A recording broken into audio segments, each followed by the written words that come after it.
We're going to the AFL footy. Yeah, no, like there's the way to go. Yeah, no, I've got no problem with that. I think it brings more money to the coffers. Ultimately, it ends up back down in the lower leagues anyway, so I've not got a problem with that. I can tell you on the interchange bench for Sturt, we've got Bowen, Herring, I think was one of them. And I didn't get the other one, DB.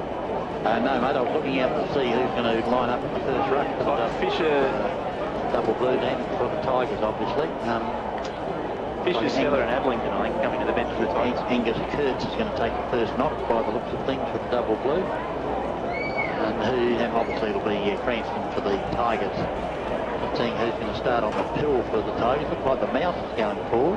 Come back up there, mate. It's a bit of a surprise. He usually starts on the ball. Yep. Backwell, that is, of course, for the uninitiated out there. But most of the play supporters listening to this broadcast would know who the Mouse is. Even his parents call him the Mouse. Thurston's has gone to Grimer. Okay. Big match-up. Yeah. Well, the umpire holds the ball off to get this twilight game under the way. You're on RPH from 4 with Dennis Brent. Okay, umpire about to throw the ball up. Is he going to bounce? No, he's going to bounce it. So down she goes. Not a bad bounce either. Up they go. And there was actually Cranston. That's no surprise getting first tap. Was taken by Sheedy. He was brought to ground though very quickly. It goes in underneath a pack of players. And have a look at the number of players around that ball, which was the case last night on a number of times, Smitty. And that's happened immediately again today after that first bounce. So I'll take two virtually. As down it goes and up it rises and taking the ball, and it's Ruwald for the Tigers, runs away onto that right boot of hit and then wobbles one up towards half forward, and the mark has been taken there by Logan. Logan with a sweeping handball gives it back to Ruwald, who's doing a bit of running up towards half forward, taking the mark out there. Is that Sellers? Kirkby, I reckon. Kirkby, is it, that dived and took the mark? He's going to go into the lead. Oh, Johnny Hinge is out in front and takes the grab. That's a good start by the Tigers. And Johnny Hinge can go back and line up the golden kick from about 45 metres. Darryl Smith on the cute angle. They certainly have, and the Double Blues haven't had a clean possession as yet. And Kimbo, I'll just get you to push that door open a bit, mate, because we're sounding a bit echoey here. We want to get a bit of the crowd noise out. So also a bit Randolph Scott. It is very hot in here, and people who don't know, up at the bay, we're in a closed booth, so this does get very hot. So Johnny Hinge from 45 metres out, going to the Brighton Crash-In station sponsor, of course. Kicks on the way. Has he got first blood? He has, but it's only a behind. So the Double Blues lead 1 point. Glenelg get the score. That is on the Williams Brothers welding scoreboard, who are a station sponsor. That'll be Scotty McGlone that'll get the first clean kick to the Sturt Footy Club in 09, yet to touch the footy the Blues. McGlone will go along in the direction of Paddy Fiddock. Longer hair this year, Paddy Fiddock. He's going to take the mark just outside 50. Beautiful kick, that wasn't it? It's a great spot-on kick by McGlone. You'd expect that from him. Ball up in the direction of Herring, will have to fly late. Getting there as well was Rishbeath, back in the Sturt side today. Bratton was in there. Pack of players on top of this one, right on the centre wing in front of our commentary position. They're going to have a ball up. And pack of players get off the footy. Cranston was at the bottom of that pack. He'll down do the ruck work against Kurtz. Cranston won it down. Only as far as Bratton though for Sturt. He goes over looking for Luke Crane, the McGarry medalist. Went over to his mate Matty Payne. He couldn't take the pill either. Neither could Sheedy. Eventually Rudolph paddled that footy over the line. Almost like there was a boot there, but the umpire called touched over the line. There'll be a throw in. Actually, Ruwald, that was Rudolph, of course. Ruwald's brother. Yes. Rudolph, they'd love to have the reindeer in Europe somewhere, I reckon, Rudolph. Yeah, not wrong. Now the ball is tossed in. Kurt's got a left hand of the ball, right hand of the ball, and tapped it down. But again into a pack of players coming up with the footy with Ruwald. Players going to thump it into the turf again. Oh, there's a bit of hanging on there, but Sheedy and Ruwald were hanging on to one another. The umpires let it go. The Mouse comes out, bends down, picks up the ball, then goes by hand. Pretty good stuff by the Tigers. Ends up with block. So Lucas Block now will put it inside 50, going back and taking a good mark. However, there's Toby Thurston, who immediately plays on and brings it into the centre. Oh, falling over there is Craig Evans. Balances up and puts it on the left boot. Oh, he's put his teammate Angus. Good strong mark. But it was a good mark. He knew the fist was coming, but eyes only for the footy and took the grab and then goes out to centre wing. Taken there by Gum. Gum will go all the way out to centre wing on the outer side. Again, it's Evans off the left boot, looking there for a teammate inside, just outside the 50, but the ball knocked away. In fact, it's going to be a free kick. Didn't see what that was for. John Cock was tackled high, mate. And John Cock was the player that has the footy. And his kick will go to the hot spot, and up they fly. The Tigers have the numbers. Oh, coming through though was Crane. He was tackled. And, of course, the Magarey medalist came through like a train, did Crane. It was great reading, wasn't it? Because the ball came straight down to the bottom of the pack there, and he was onto it at a half-volley full pace. Very well done. So the umpire throws it up about 30 to 35 metres out from the double blue goal. The free kick on, it's a free kick to the double blues.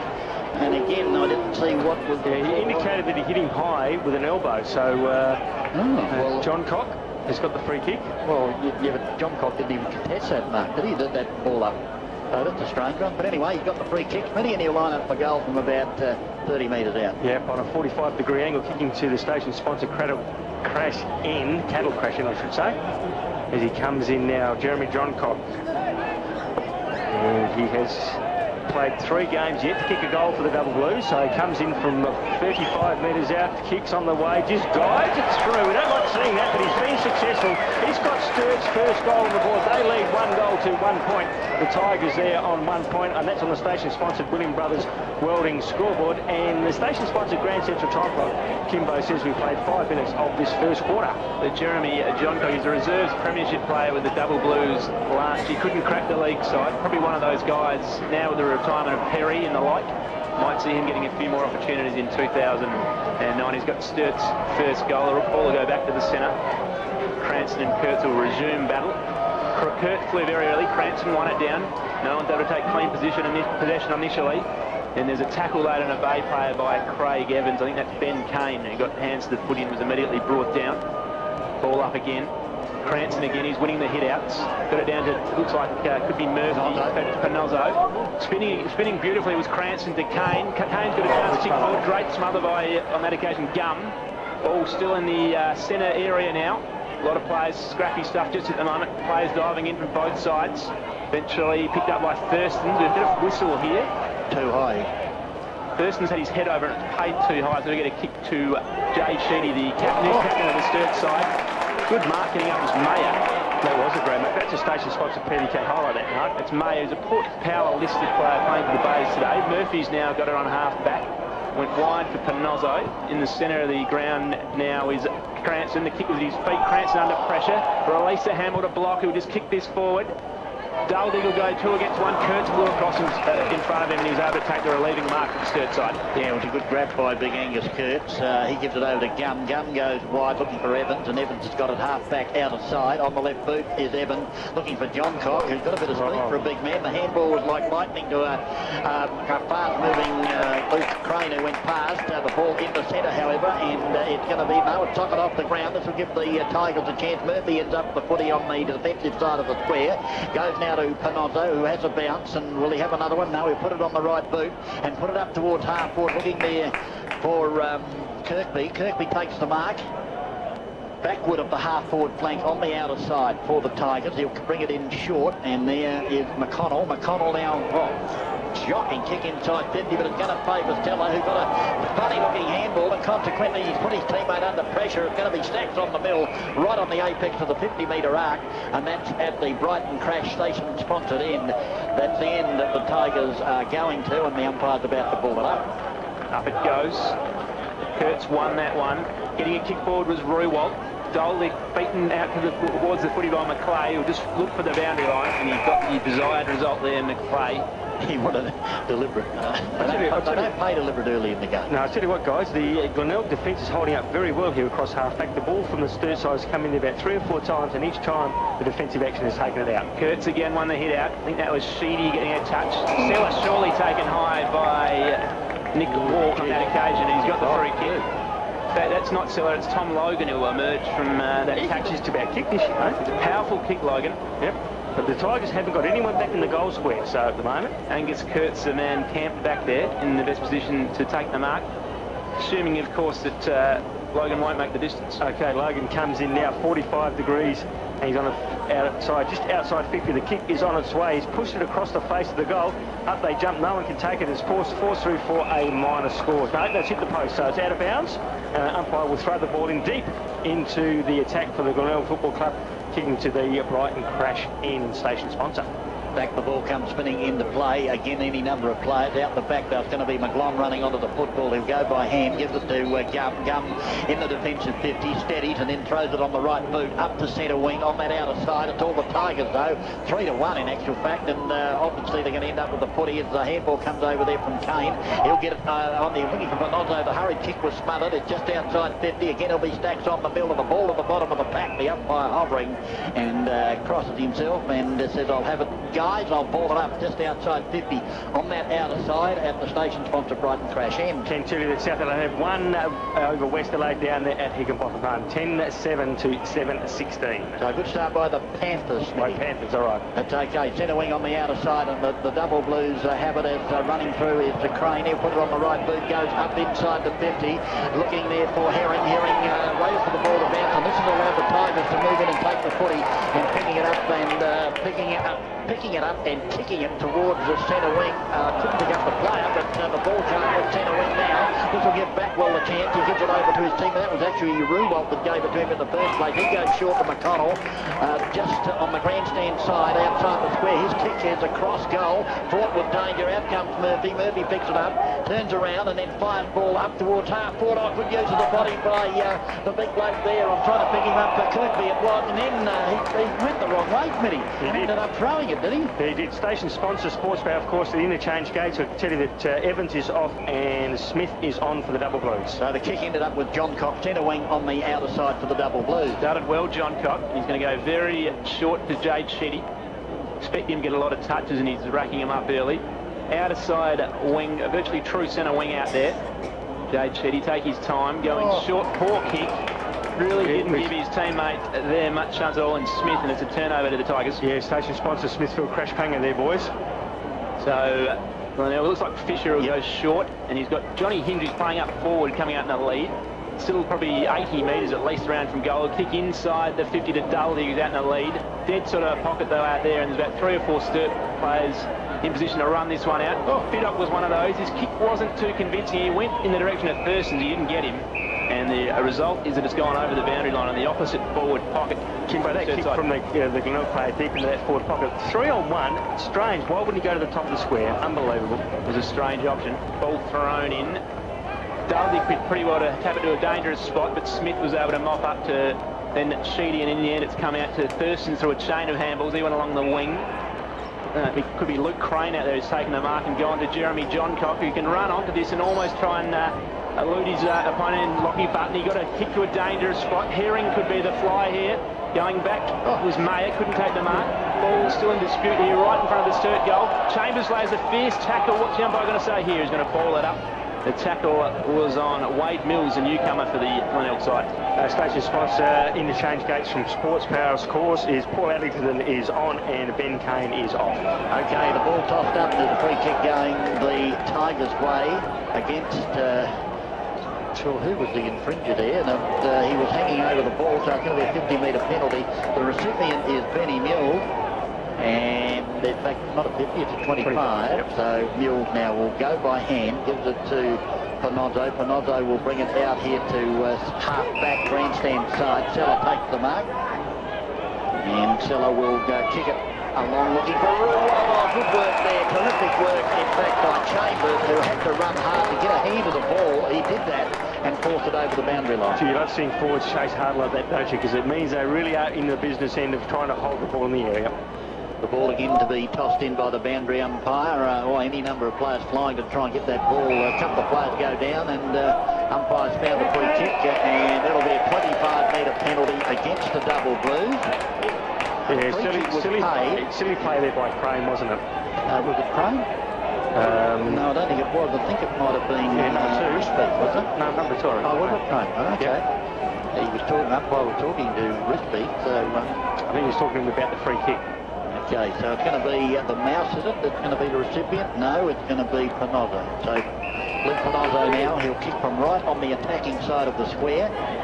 Hinge gives the lead, ignores that, and he goes straight down the high little diddle. Who's going to be there? Up they fly. In front there was Kirkby. The ball out there. Hits a chance for Dudley. Goes by hand. Oh, the handball was put to Holmes, but he was put under enormous pressure as the left foot snap going forward for the Tigers. I'll pick up the flag for you in a minute. As a goal anyway, and I pick up that player. Logan, I reckon. It was a Tommy Logan that kicked the goal, and just a couple of errors there by the Double Blues, and the Tigers have pounced as they tend to do in the jungle, that is, not necessarily out here.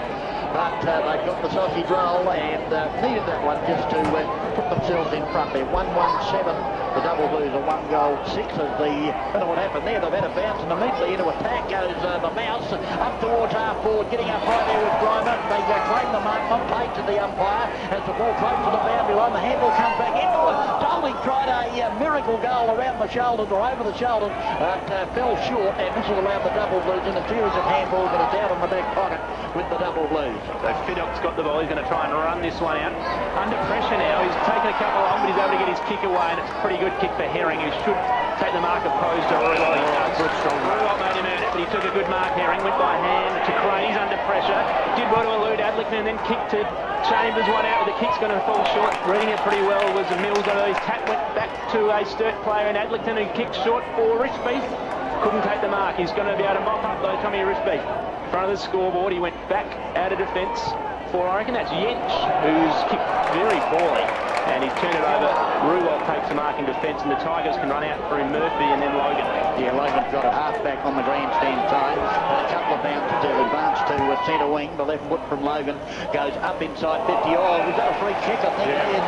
Getting up before acceptances there. Might have been Bowen, and into the back. Oh, no, I thought the free kick was going to Kirkby. So did I. That's why Johnny Hinges ended up with it. So the umpire's... He might have calmed the umpire, I think. Well, I certainly saw Kirkby interfered with, but Hinges got the footy just right on 50, kick from just outside 50 in actual fact by the time he lets it go. And there it is, it's a booming kick that's going to sail away to the right-hand side. Oh, and come back, a great sausage roll to Johnny Hinges. And the Tigers got a 2-goal one, 13 on the station-sponsored Williams Brothers Welding scoreboard. The Double Blues won the great goal. Essentially courtesy of the station sponsor Sports Power interchange gates whilst that was going on. Bowen came on for the Double Blues and Angus Kurtz went to the boundary line. So good game here. The Double Blues kicked the first one, but the Tigers have kicked the last two. They go to 2-7. They lead the Double Blues one straight. A little bit of a breeze flickering across the ground too, boys. A little sea breeze there coming across the ground, so that'll cool the outer down a bit. It's going to favour any end, you'd say, the end the Bays are kicking to, but at the moment I'd say there's no real advantage. It's that lighter breeze as the ball goes up. Bowen, I reckon, is back in the ruck for Sturt. First game back today. Smothered was Bratton. There's going to be a whistle and there's going to be a free kick to Bowen. His first game since 2007. Nobody knew where that free kick was going. No, can't tell you what it was for. McGlon's got the footy from Bowen. He's going to kick to a leading Herring under pressure. Murphy was able to mop up off hands. Went to Panozzo. By hand out here to Ruiwalt, just outside half-back. Under pressure from Sheedy, got a handball to Mules. His handball in turn to Murphy. He went over the top of the side. Good handball chained by the Bays. So Sellers got himself into a bit of trouble when he got the handball to Adlington. Adlington to Holmes. Holmes has kicked promising for Daldig. Landed at his feet. And well done by McClay. Handball to Walk. Walk under pressure. Got the ball back to Yench, who went over the top for Fiddock. And the Sturt side have got some numbers out here in half-back, and they can rebound out of the back line. Yeah, McGlon's got it for the Double Blues. He's at half-back on that outer side. He's had a couple of bounces. Got him. McGlon now goes up towards half-forward. That's a beautifully played kick. And he's found, is that Herring out there? I reckon it is. I reckon it's a Herring who goes in short and has found a teammate who immediately gets on the Crane. Crane kick a wobble up towards the square, but the Tigers are back and taking it over the line, conceding. Like he might have stubbed his toe there. Yeah, he did. Went straight on the ground, didn't he? So it looked like he might have stubbed his toe, correct. All right, well, the ball's been kicked already out here to half-back to Holmes, and Holmes goes by hand, gives it to the Mouse backward goes bang. Beautiful pass, and he's found Kirkby centre-wing grandstand side. The Tigers starting to work into their game now. They've kicked the last couple, and we're seeing some good transfers from them. As Kirkby went back to Panozzo on half-back. He went inboard by foot to McConnell, who's taken a mark just forward of the defensive centre square. He wouldn't be too hot in that jumper, would he? Yeah, they're long sleeves on a 28-degree day in late March. Not the way most players would go with. In fact, he's the only one with long sleeves on board. Yep. There's a Ruiwalt went short to the wing, where Kirkby is probably back where he was about 4 possessions ago, Kirkby. He'll go short. Set it up on top of Holmes. Well done by Crane to force a spoil. Holmes got it back. Good handball to Ruiwalt. He kicks it inside 50. Persons is in the box seat here and he'll take the defensive mark. Go immediately by hand to Matthew Payne, recruited from the same club as they got Luke Crane from, Dilmere in Queensland. went wide for Herring, and the kick didn't find him, and it dribbles out of bounds in front of Ryan Herring, 75 metres around from the Glenelg goal. And station sponsor Sports Power interchange gates. We've got McConnell coming off and Kane coming back on. Boundary umpire will throw it back into play. The big men do battle again over the top. Sullivan got the tap down, but the double blue bounced on it, and it comes up towards centre wing to Herring again, who's already had a few touches, and the double blues are moving forward as McLon ended up with it. Gave it to Bowen. Bowen gave it back there to Crane. I think it was a kick hard inside the 50. It's a poor kick. No one home, and taking it as Ben Kane. We've got Cranes and Canes and Paines. We've got everything here today. As the ball in the defensive 50, Mills has got it for the Tigers. Defensive 50 grandstand side. He'll bring it to half back. He's looking there for Ruwald, I think it was. In fact, it wasn't with Adlington. The ball was thumped over the boundary line before Pinozzo could get to it. And so we'll have a boundary throw in about 65 to 70 metres away from the goal. On the grandstand side, the boundary umpire to throw it in. Just gone into time on the station-sponsored Grand Central time clock. 20 minutes gone of this first quarter. So I did the ruck work, but only to Payne, who's going to go short to Chambers. The kicks. Oh, Chambers almost marked it from the impossible position, but he couldn't. And Tigers have got a couple of numbers back here. They're going to kick out wide to the members side half back line. It's a free kick after disposal. Looked like it could have been Adlington who was taken out after he kicked it. Umpires have deemed that to be an FAD, and Ruwald kick. Now the Chambers was the infringer, then he got hammered himself. The umpire was right there and didn't do anything about it. Could have easily been reversed. Exactly. Sports Power interchange gates. Station sponsor Cranston is on and coming off his Dolby. Byron Murphy's got the footy now. Goes to the leading Hinge. He was surely tripped by Nick Walk. Gets the free kick. Holmes has got it. Played on quickly to Hinge. Holmes went long looking for Grimer, who's led out to it by Thurston, who started well. Went at it with the foot though, which was strange, and allowed Fisher into Backwell. Backwell's handball didn't find the mark, and Fittop was able to relieve it, though. It's a great defensive smother by Fisher, and he's kept the ball in the area. It's on just inside the defensive 50 for the Glenelg side. Yeah, station sponsor PDK highlight that one. That was a great smother there, showed great courage. Yeah, it was a beauty, wasn't it? The ball tossed in again. Seller and Bowen do battle. The ball down the ground underneath the pack once again. Umpire will ball it up inside 50. Grandstand side at the station-sponsored Brighton crash end, which is the northern end of the ground as the ball is tossed up. I don't know what's going on there. It sounds like somebody's eating a packet of chips as the ball's in the left full forward pocket. The ball underneath. He'll get pinged for holding the sausage. No, he won't, because the umpire's given him the benefit of the doubt. Interesting though, we didn't see that last night either when the player was laying on the ball. We didn't see any of those decisions. So that's an instruction from Well, we'll find out next time we're talking to Harry as the ball with McLon to Walk will go over the top. He's looking there for Thurston, who couldn't control it before it went out of bounds, and there'll be a boundary thrown right full forward pocket this time at the Brighton crash end of the Glider Roll Stadium as the ball is tossed in again, or up high. Seller got the tap down again into a pack. No one trying to break free. It's Johnny Hinch trying to do that. He's tackled, goes to ground. We'll have the ball up in the right full forward pocket inside the attacking 50. It's a real arm wrestle at the moment, isn't it, guys? I mean, they're just going backward and forward, going from half back to half forward both sides. It's a real arm wrestle at the moment. Bowen might have won that down. Backwell was at the bottom of the pack. Was he infringed with? He was. So Backwell, I believe it is, as he gets up, it is the mouse.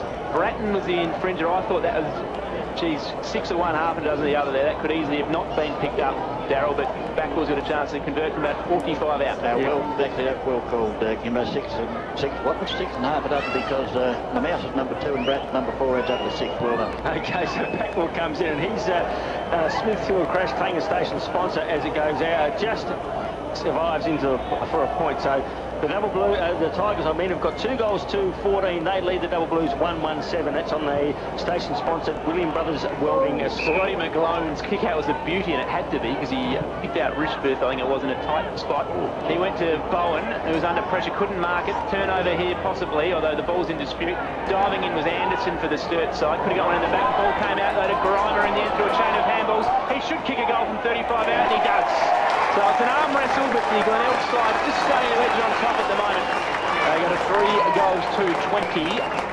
Sturt 1-1-7, and that is on the station-sponsored Williams Brothers Welding scoreboard. Yeah, good play again, monitored by the Tigers. They just used the ball, and they gave it to Grimer, who was 35 metres out directly in front, and he turned and ran hard and kicked it hard too. So good play by the Glenelg Football Club and Grimer. Yeah, look, the turnover was costly, wasn't it, for the Double Blues coming out of defence here to the grandstand side.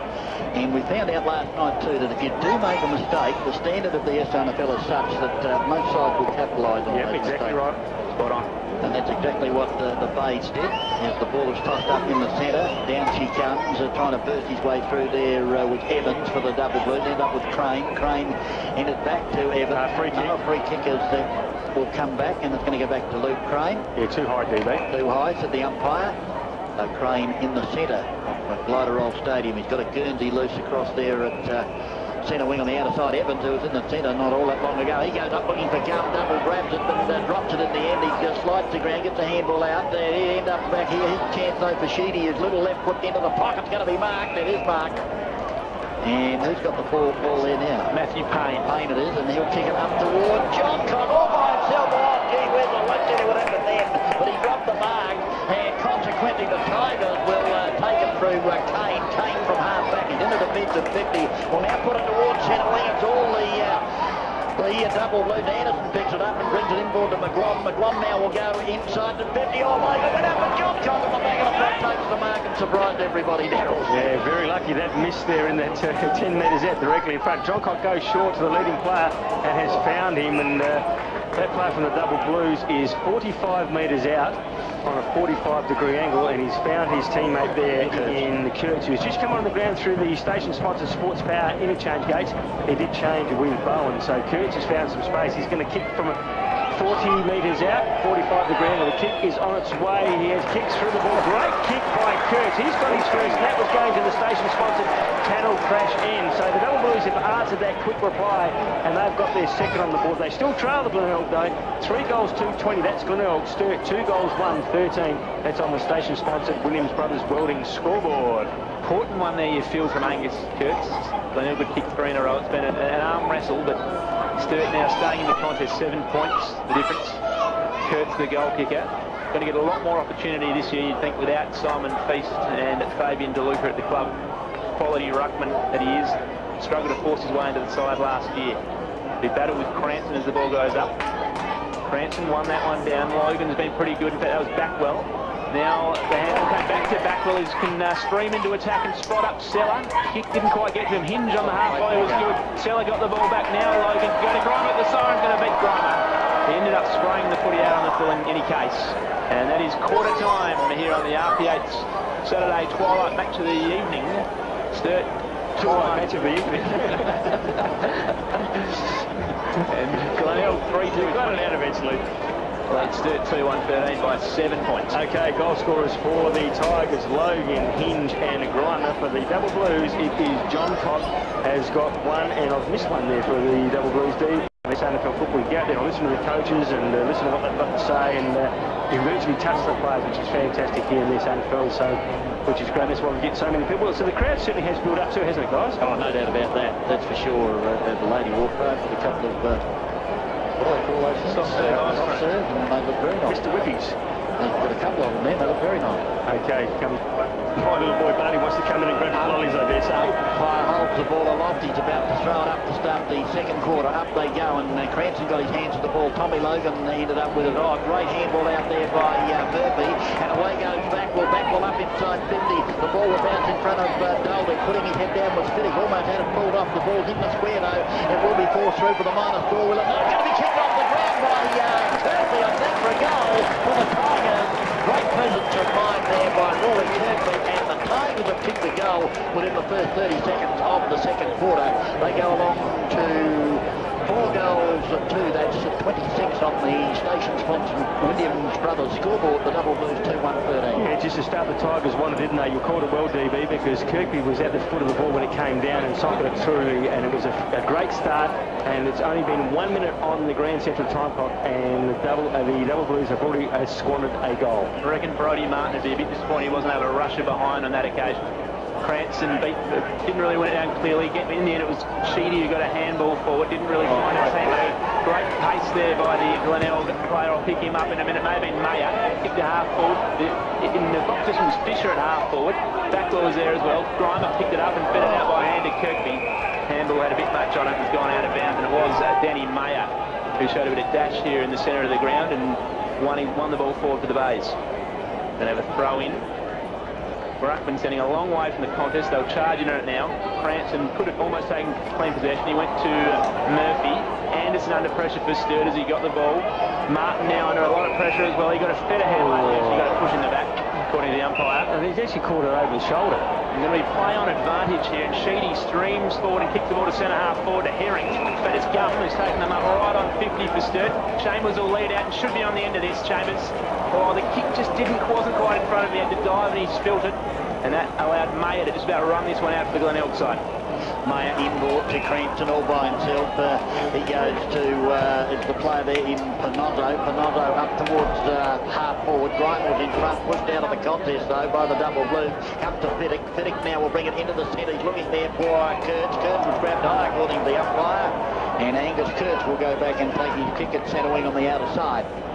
Kurtz now puts the boot to ball. He's got a player out there, and that player is Sheedy. Sheedy gathers in the footy. He'll advance to almost half forward and then put a high ball inside the 50. Up they fly. The Tigers have the numbers. The ball around the bounces there. Where you find Almice. He's on the ground and he picked up the footy and kicked it back down to the top of the square. He put his teammate under pressure. Panozzo got the handball out, gave it to Kane. Kane will give ground to go to Murphy on that half-back flank on the outer side. He's got Tommy Logan on this side. Will he transfer play now? He will. Goes by hand and actual fact into the Mayer. Mayer now go inboard. Oh, they're messing around with it. McConnell will pick it up.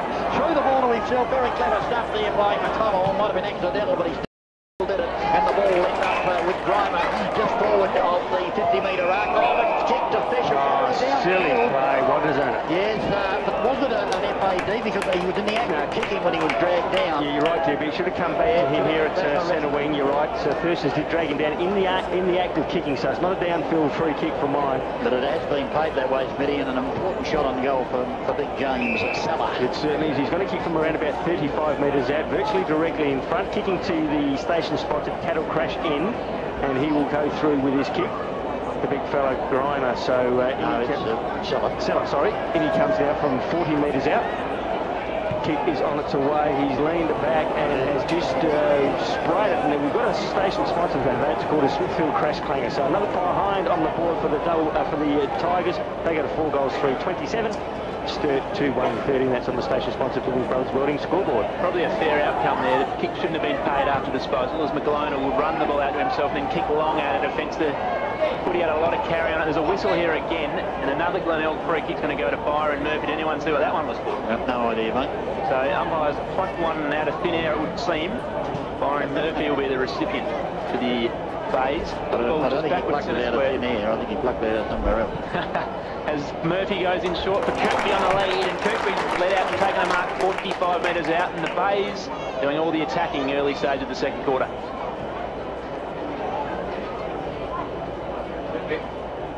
Sorry, boys. I was just otherwise engaged there. And he comes now. He's going to kick from just inside 50. The kick is on its way. It's very high and underneath it. He's got the distance, but he hasn't got the carry. He hasn't got the accuracy. So another behind on the board for the Tigers. They've got a 4 goals 4-28. Sturt 2 goals 1-13. That's on the station sponsored Williams Brothers Welding scoreboard. McLaughlin to bring the ball back in for the double blues. You go to the outer side. It's a good kick, but Kirkby went back, intercepted the flight of that ball. He's looking for Pitter. And the big fist from Kirkby forces it over the boundary line for a throw-in just outside the 50 on that outer side of Gloder Stadium as the ball is tossed back in. Cranston and Kurtz. The ball ricochets to Kane. Kane for the Bay will bring it inboard. He finds Mayer off the 50-metre arc. He goes bang. It's going to carry all the way. It is. It's the lucky roll of the Tigers. And they can do no wrong at the moment. They go under 5 goals 4. That's 34 on the Williams Brothers Welding station-sponsored scoreboard. The double blues are 2-1-13. Darryl Smith. Yeah, it certainly is. And the Tigers have actually had all the attacking, haven't they, at the moment? They're playing very good football across half-back. When it goes into there, they run it out in numbers, and all of a sudden people are popping up. And this is a damaging time for Luke Norman and the double blues, because all of a sudden they're just stretching this lead away. It's the biggest lead they've had in the game so far, 19 points. So 21 points, I should say. And damaging signs for the double blues, Kimbo. Yeah, quality finish on that occasion by Mayer. He's come across to the Port Power list from Richmond. The ball went up. Cranston judged that better than Kurtz. He didn't find a teammate with a hit down, although the Mouse ended up with it back well. Went back to Kane, who goes by hand to Murphy, I believe it is, who go by hand again to Logan, who'll go by hand to Panozzo. Promising build-up by Panozzo. Great kick into the pocket, and Kirkby's taken them up. Very acute angles where he plays on, does Kirkby. Lines the sticks up, and he's just got a bit of too much hook on that one. It drew back late. It came back late, didn't it? Never. But not enough. It was a Lance Franklin type kick, wasn't it? Was indeed. So behind and immediately brought in by the Sturt side. Crane's got it to Gum, who's well outside 50, almost pushing up to the centre square as Gum. Got it on that right boot very quickly for Herring. Glenelg caught out a bit here, but they're flooding back now late. Chambers has won out, though, on this occasion. Wade Mills is with him, and Hills got back to Hellbound. The kick really didn't do it Chambers any favours at all, and Lockie Button's able to run this one out to the base. Too easy. But the kick had let him down and went over his intended target. That was in actual fact Adlington. This allows the double blues now to take possession of the ball and end up out there with Bratton. Bratton on the right boot will bring it inside the 50. Up they fly off, and Kurtz almost to grab off hands to Anderson. Anderson kick around the body. Oh, beauty. Had a little bit of top spin, a little bit of leg spin, hit the deck, and went straight through the high little for the double blues, who needed that sausage roll. And the double blues now go along to 3 goals, 1-19 on the station-sponsored Williams Brothers Welding scoreboard. They trail the Tigers by 5-35. And courtesy of our station sponsor, Sports Power Interchange Gauge, we've got the player coming onto the double blues is Smith, and going off is the player there for the double blues in Evans. So that's through the station-sponsored Sports Power Interchange Gauge. Anderson, a great goal too, wasn't it? Probably the goal of the match so far. Much needed one as well for the Sturt side. Keeps them in touch, trailing by 16 points. A bit of delay here as Smith takes this spot on backball. Probably you'd expect Smith to play a run with roll for at least a while on backball. He's been damaging. Cranston won the tap down. Sharking it pretty well was the Bay Rover. He got it out towards McConnell. Surely. There's that free kick. There's that free kick again, DB. Kimbo. Yeah. He fell on the ball, and the guy behind him, he tripped the guy behind him, and the guy went straight into his back. So the first free kick for mine is the trip. It was Justin McConnell who went short, and he found Grimer leading up. Still 75 metres out from goal is Todd Grimer. Went back to McConnell. Uses his ball well by foot. Well, the kick didn't quite find the recipient. I reckon he wanted Fisher, it went over his head, and Kirkby couldn't take it low down. We're going to have a throw-in 60 metres around from the Glenelg goal. They lead this one by 16 points.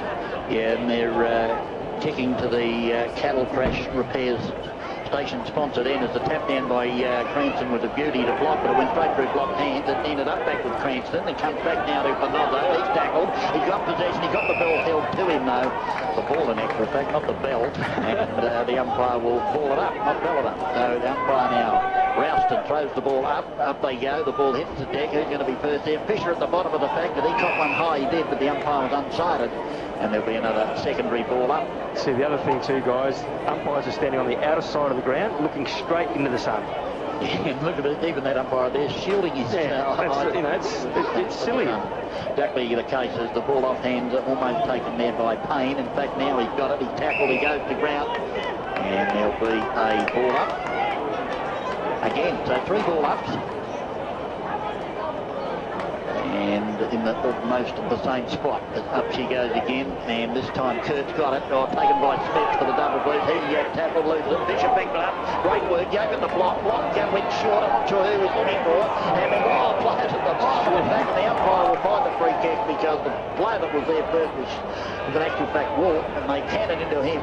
And they had no option to give a free kick away. Oh, gee, where's the net? That was Bratton. He's tackled. The player that kicked the ball, I think, was Martin. Brody Martin. It was a shocking kick, and it's put his teammates under enormous pressure. And there'll be a ball up just outside 50. Yeah, station sponsor Smithfield Crash Panger. He needed to go along to get it out of the danger zone. All of a sudden, the Tigers have got the ball in their forward 50 again. Fisher won it out of their head down. He went to Mayer.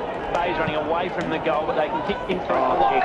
Good kick to Kirkby, who just got enough purchase on it. Ball spilt loose, but it's paid the mark.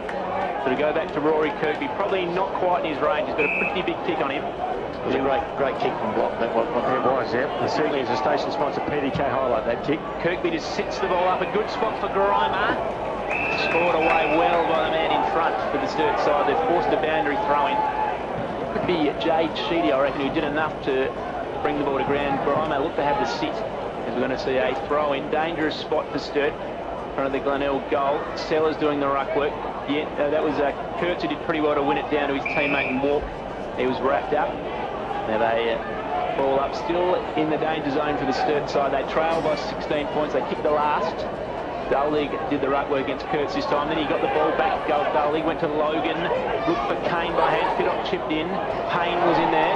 Handball put his team under pressure. Martin's now got it. Can he be clean this time? Oh, the kick's an absolute shank. It's gone to Fisher. He will punish him every time you think, and he does. And Brodie Martin turns the ball over twice in a couple of minutes. In the second occasion, it's cost his side a goal. Glenelg 6-5-41. Sturt 3-1-19. 22-point lead on the station-sponsored Williams Brothers Welding scoreboard. Guys, when you're playing footy in a situation like that, you've got to have the sense of mind to know to get it as far away as you can.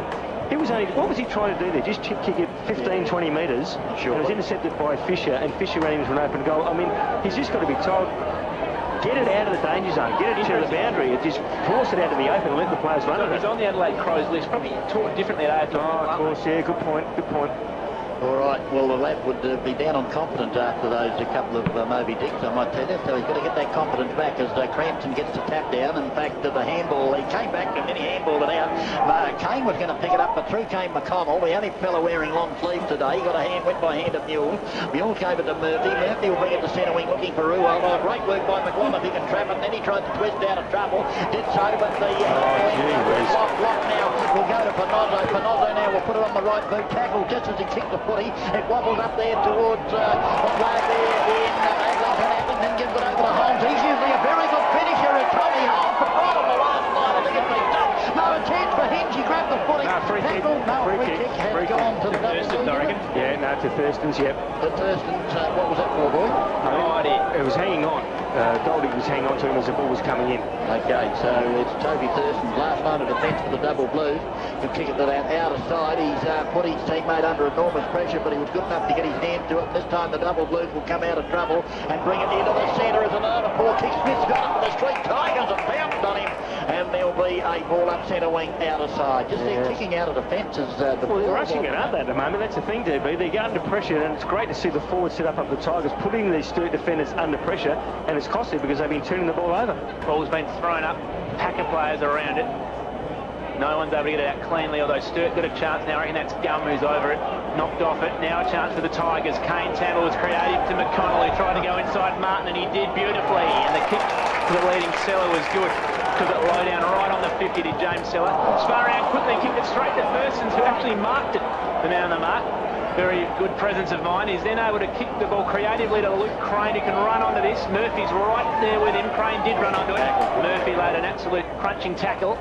And in the end, the ball's been pushed over the boundary line 65 metres around from the Sturt goal. Yeah, station sponsor, Sports Power interchange. Kurtz off, and coming on is the player there in the Double Blues in Bowen. You don't see that very often where a man kicks into the mark and he actually marks it. No, that's right. What Thurston's did, I think it was more luck than anything else. And the ball at half back now for the Tigers. The handball comes out to Mills. Mills now will go back towards centre wing. Oh, looking for Kirkby is out in front of his opponent and takes the grab. The left-footed Rory Kirkby now, half-back, out of sight, will chip it into the centre. It's a good kick. He's found Mills, who kept running. Mills will go by hand, gives it to Cranston. Cranston gives ground and goes to McConnell. McConnell starting to pick up a few touches now as he goes towards half-forward. The kick looking for Stella will bounce in front of the big man and beat him over the boundary line for another boundary throw-in. Actually, it was a good play there by McConnell because he looked up forward and he saw that Bowen and the full-back for the Double Blues in Maclay were there against Doldick, so it was 2-on-1, so actually went to the leading player. Good play.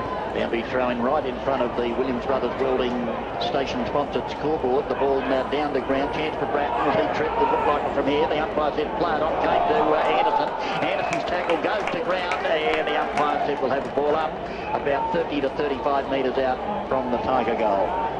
A dangerous spot for Sturt. Probably couldn't afford to cop up another one. They're 22 points down. The ball goes up. Thurston's will try and take it off the ruck contest. Fiddock now got the handball back. Man in the clear back there was Maclay, who can spot up a teammate just outside 50. And it was a clean kick. That's what Sturt need. Tristan Gum's taken the mark. Short for Brodie Martin. Still defensive side of the centre square on the outer side wing is Brodie Martin for Sturt. He'll kick the ball along to the wing. In fact, he went very short. Sorry, but lost that out there, and it's Gum who's got the footy back. He goes long along the wing. Good kick as well, and he gave Sheedy every chance. Sheedy was good enough to take the mark. More promising for Sturt on this occasion. Yeah, very stop-start though from the double blues. They're just going backward and forward. There's no one running past the guy who's got the ball. No one's prepared to run to receive at the moment. Ball's come into Gum, who's run forward. He's under a lot of pressure. He's got about 3 or 4 around him. Sturt able to get it out there. Evans, in fact it was Payne who got the ball to Crane. Crane kicked long to the hotspot. Chambers is there. Backing back and taking a beauty. It was Lockie Button on that occasion. Yeah, station sponsor PDK, highlight that mark. Okay, Button goes by hand to Murphy. Murphy still in a defensive 50 on that outer side. Goes up there looking for Fisher. Fisher takes the grab. Just backward of centre wing on the outer side. Fisher now will chip it over short, looking for Kirkby. Kirkby a mile in front of Thurston's on that occasion. Playing a good game, isn't he, Kirkby? He is. He's running and running strongly to position. So Kirkby in the true centre wing position. He's got Ruwalt loose further afield up that wing, and he kicks it to him right alongside the square in actual fact. So Ruwalt now waiting, gives the double blues a chance to go back and pick up their men, and he goes. Consequently, when he chips it short, the double blues are able to take front position, and the mark taken there by, is that, trying to pick up the player there, he might be, is it Walk? Walk, was it? He gives it inboard to Crane. Crane will come into the centre. It's a beautiful kick to Pratt, and Pratt in the centre of the ground will bomb it long. Chambers, every time they go looking for Chambers, there's either 2 or 3 against him, and on this occasion he gets a free kick. Chambers, I think, I'm not going to get a free kick. And the disposal of the big man has been absolutely shocking, really. Yeah, it has been. Put him under pressure, but there was 2 players, 2 Glenelg players against him there, and a third one came in to help. As we see a Sports Power interchange gates. We've got the player coming on for the Glenelg side is Grimer, and coming off is Cranston. So that's through the station-sponsored Sports Power interchange gates.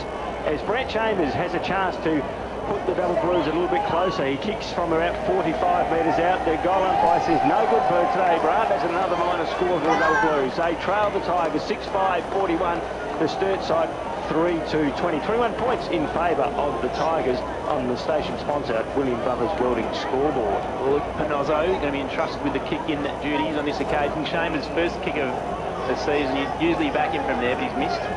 As Panozzo went to himself, then went around Chambers pretty easily and ran it out. Went to McConnell just inside defensive 50, took the mark. Of course, goes back over his mark. Was brilliant in the first half of 2-8 McConnell, and his form did teeter off, but he's in the side to start the year. As the ball goes along the wing, Hinge was there, couldn't take the mark. Rishford beaten for it by Hinge, who went back in. His second effort was good, then he got a handball to Murphy. Murphy went over the top to Kane, will be tackled by Sheedy as he got it. Bratton now in for the Sturt. He sold Rishford into trouble. Somehow he got out of it. That was brilliant by Tom Rishford. Well, the handball was at the feet of Bratton. We're going to see a throw in on the members' side wing here. Very lucky they didn't give a free kick away there to double blues. The player didn't even have the ball dragged away. That was probably Rishford. You hate that, don't you, as a coach seeing that kind of stuff? So the ball goes up again. Bowen beats Seller. Kane was in there. Ball right on the boundary line. Sheedy trying to keep it alive. Tackled, went to ground. Seller dived in on top of him. Umpire elected not to pay holding the footy. Yeah, exactly right there. But the 2 umpires are probably 70 metres away. Long way both away. hands up in their eyes, shielding their eyes from the sun. So if it comes out quickly, I don't know why they don't stand this side of the ground. Jake Bowen again does the battle with Seller. He actually tapped it to Seller. He went to Kane. He went to McConnell. He's got a bit of time now to size the situation up. Went short to a leading Hinge. He came out and took the mark. The handball was good for Logan. 60 metres out, streaming to goal. Great smother on that occasion by Martin. Ball still inside 50 in a dangerous spot. Fisher came out and dived in. Umpire didn't pay anything there. Play on Fisher. Got the ball back to Hinge. Hinge's kick goes for Kirkby. Great grab! Rory Kirkby backing back. Used his body beautifully on that occasion, opposed to Toby Thurston, but he can kick a goal from about 20 metres out, 45 game. Yeah, great play, wasn't it? Whilst that was going on, McConnell came off and the mouse came on. That's backward. That's through the station-sponsored Sports Power interchange gates. And Kirkby now has already kicked a goal, so he's going to kick from around about 20 metres out, right in front of the Snouts Louts Hill here. Kicking to the station-sponsored cattle crash in. So in he comes down, just jabs at the ball, and what's he done is he put it through. He has put it through, so another goal on the ball to the Tigers. Kirkby's got 2, and the Tigers have got their 7th. They got a 7-goal goals, 5:47. They're leading the Sturt side 3-20. That's on the station-sponsored Williams Brothers Welding scoreboard, and the station-sponsored time clock, which is Grand Central, says we've played 20 minutes of this second quarter. Yeah, danger period coming up for the Double Blues in, as they call it, jump time. The Tigers just getting the upper hand here, playing the better footy, and their forward set up so much better than the Double Blues, who, as we said earlier, making it very difficult for Grant Chambers to grab hold of the footy. He did have a chance, of course, a moment ago and missed as the ball is tossed up in the centre. Down she comes again. Logan making his presence felt in the centre of the ground. The ball comes out. Oh, coming through beautifully with Sheedy. Gave it to Anderson. Anderson now gives it to Thurston. Thurston's out here towards the centre wing. Has taken there. Oh, good work there by young Martin to get rid of his opponent. In fact, he got a free kick for too high. And Brodie Martin now with the footy. Thought about giving it back, but now he's going to go inboard. The kick had to be spot on, and it was. And he found his teammate there in... It's actually Yench, who's not listed. Yeah, Matty Yench. Caught me by surprise. I've got to tell you, he wasn't even named. No, he's in the name of the Turks. Yeah, okay, as the ball is now in the centre with Evans. He tries to run around his opponent and does so, and then throws it on the left boot towards half forward at the back. Oh, Mark was in the van. Recovery was good, and then he lost the ball. He goes in again to have a crack at up the ball at the bottom. Oh, great work there by Adley. He lost the ball and picked it up again. Oh, play right off the foot. He didn't have it. That'll be a free kick to the Tigers. Yeah, undisciplined play there, wasn't it? It'll be Murphy, the recipient. He gives it to Logan. Logan thought about going by hand, did so to Big Button, Lachlan Button, and he gives it, well, he actually ended up with the foot. It was Murphy that gave it to him. He goes out there towards centre wing. It's taken by Kane. Kane turns around and bombs it inside 50. Who can grab it? Oh, coming out, big Matty Glenelg. He was well, he was between two Double Blues, put up those big balls of his. And this bloke can kick accurately, Darryl Smith. He certainly can. He's been a big tall target up there for the forwards for the Tigers, hasn't he? And Doldig now from point-blank range, not point-blank, but 30 metres out directly in front. But for him, as you heard DB say, he's a great kicker of football, and this is... and as soon as you say that, the microphone. He didn't kick through the ball, DB. He just tried to stab at it and guide it. And you've got to kick through the ball. That's why people pay their money to stand behind the goal so they can get a touch. Well, normally he does kick through the footy, and why he's just steered that, we'll never ever know, will we, Ken Ball? We will not. Scotty McGlone's now got the opportunity to bring the ball back in. Is it McGlone or McGlone? I usually refer to him as McGlone. But, well, mate, you've been calling longer than me. You go for it. I'll call it. No, definitely got more years than me, DB. Now, the ball's come out here. I reckon... I can't even pick up that player. Might even be... No, I can't pick him up, but anyway, it's gone to Bratton. I reckon that was McGlone. Could be McGlone, who's got the ball on the 1-2. Oh, as you say, McGlone. We'll find out last. Bratton has got the footy now. Stop-start stuff for Sturt. Haven't had much run, really, in this quarter at all. John Cox, one of the players in the pack. Seller got hands to it. Ball came down. Eventually cutting across there. Looked like it could have been Mayer who got the footy as it went out of bounds. Right out there on the outer side wing. And Glenelg letting this one comfortably. Sturt would love one late in the quarter just to get some respect. They need one. Not just want one, they need one. As Kurtz won that down. Seller's got the footy now. He's tackled immediately. A lot of players around the footy. The umpire's pinged him here, Seller. So he had the footy. He was tackled by Yench. Well, his arms were pinned and the umpire said you should have handballed. Well, that's the first time we've seen him holding the ball, I think. Well, I'd like to grab that umpire and say, listen, you held the ball and I'll pin your arms and see if you can handle. Yeah. Yench would put it out in front of Sheedy, back and took it. He actually didn't take the mark. Seller was able to get back and handball to Backwell. There's a whistle here, and it's gone out of bounds. So the ball will come back and there'll be a throw in 50 metres around from the Sturt goal. Boundary umpire to throw it in. Right opposite the Gliderol Garage Doors sign. Of course, that's the name of the stadium these days. The Gliderol Stadium here at the Bay, as the ball ends up with Murphy. Murphy goes by hand, and the bounce is taken by Kane. Kane's had a couple of bounces. Will he have another one? No, he'll run to the attacking side of the square. Chips it out there looking for Dolby. Oh, great mark. Back and taking a great mark. Was that Thurston? Thurston's, yeah. That was the guilty. He kicked it out here to... the player out here at half-back, and that's, I'll pick him up for you in a minute. It's Payne it was, and he gave it to McGlone. McGlone gave it back to Payne, who kicked it up towards centre wing. It's going to be the Tigers lead up with the footy. It wobbles out, a chance for Fisher, who was just waiting outside the back. Then he kicks a wobbly old screw, a reverse screw, almost up inside the 50, taken by Fittock. Fittock will go inboard. Mouse was there. He lost the footy. A chance here for Payne again. The ball at the bottom of the pack. Another free kick will go to the Tigers' way, this time too high. And Adam Fisher will be the recipient. Yeah, you can tell that his Payne just came on through the Sports Power interchange gates, the station sponsor, of course, and Crane went off.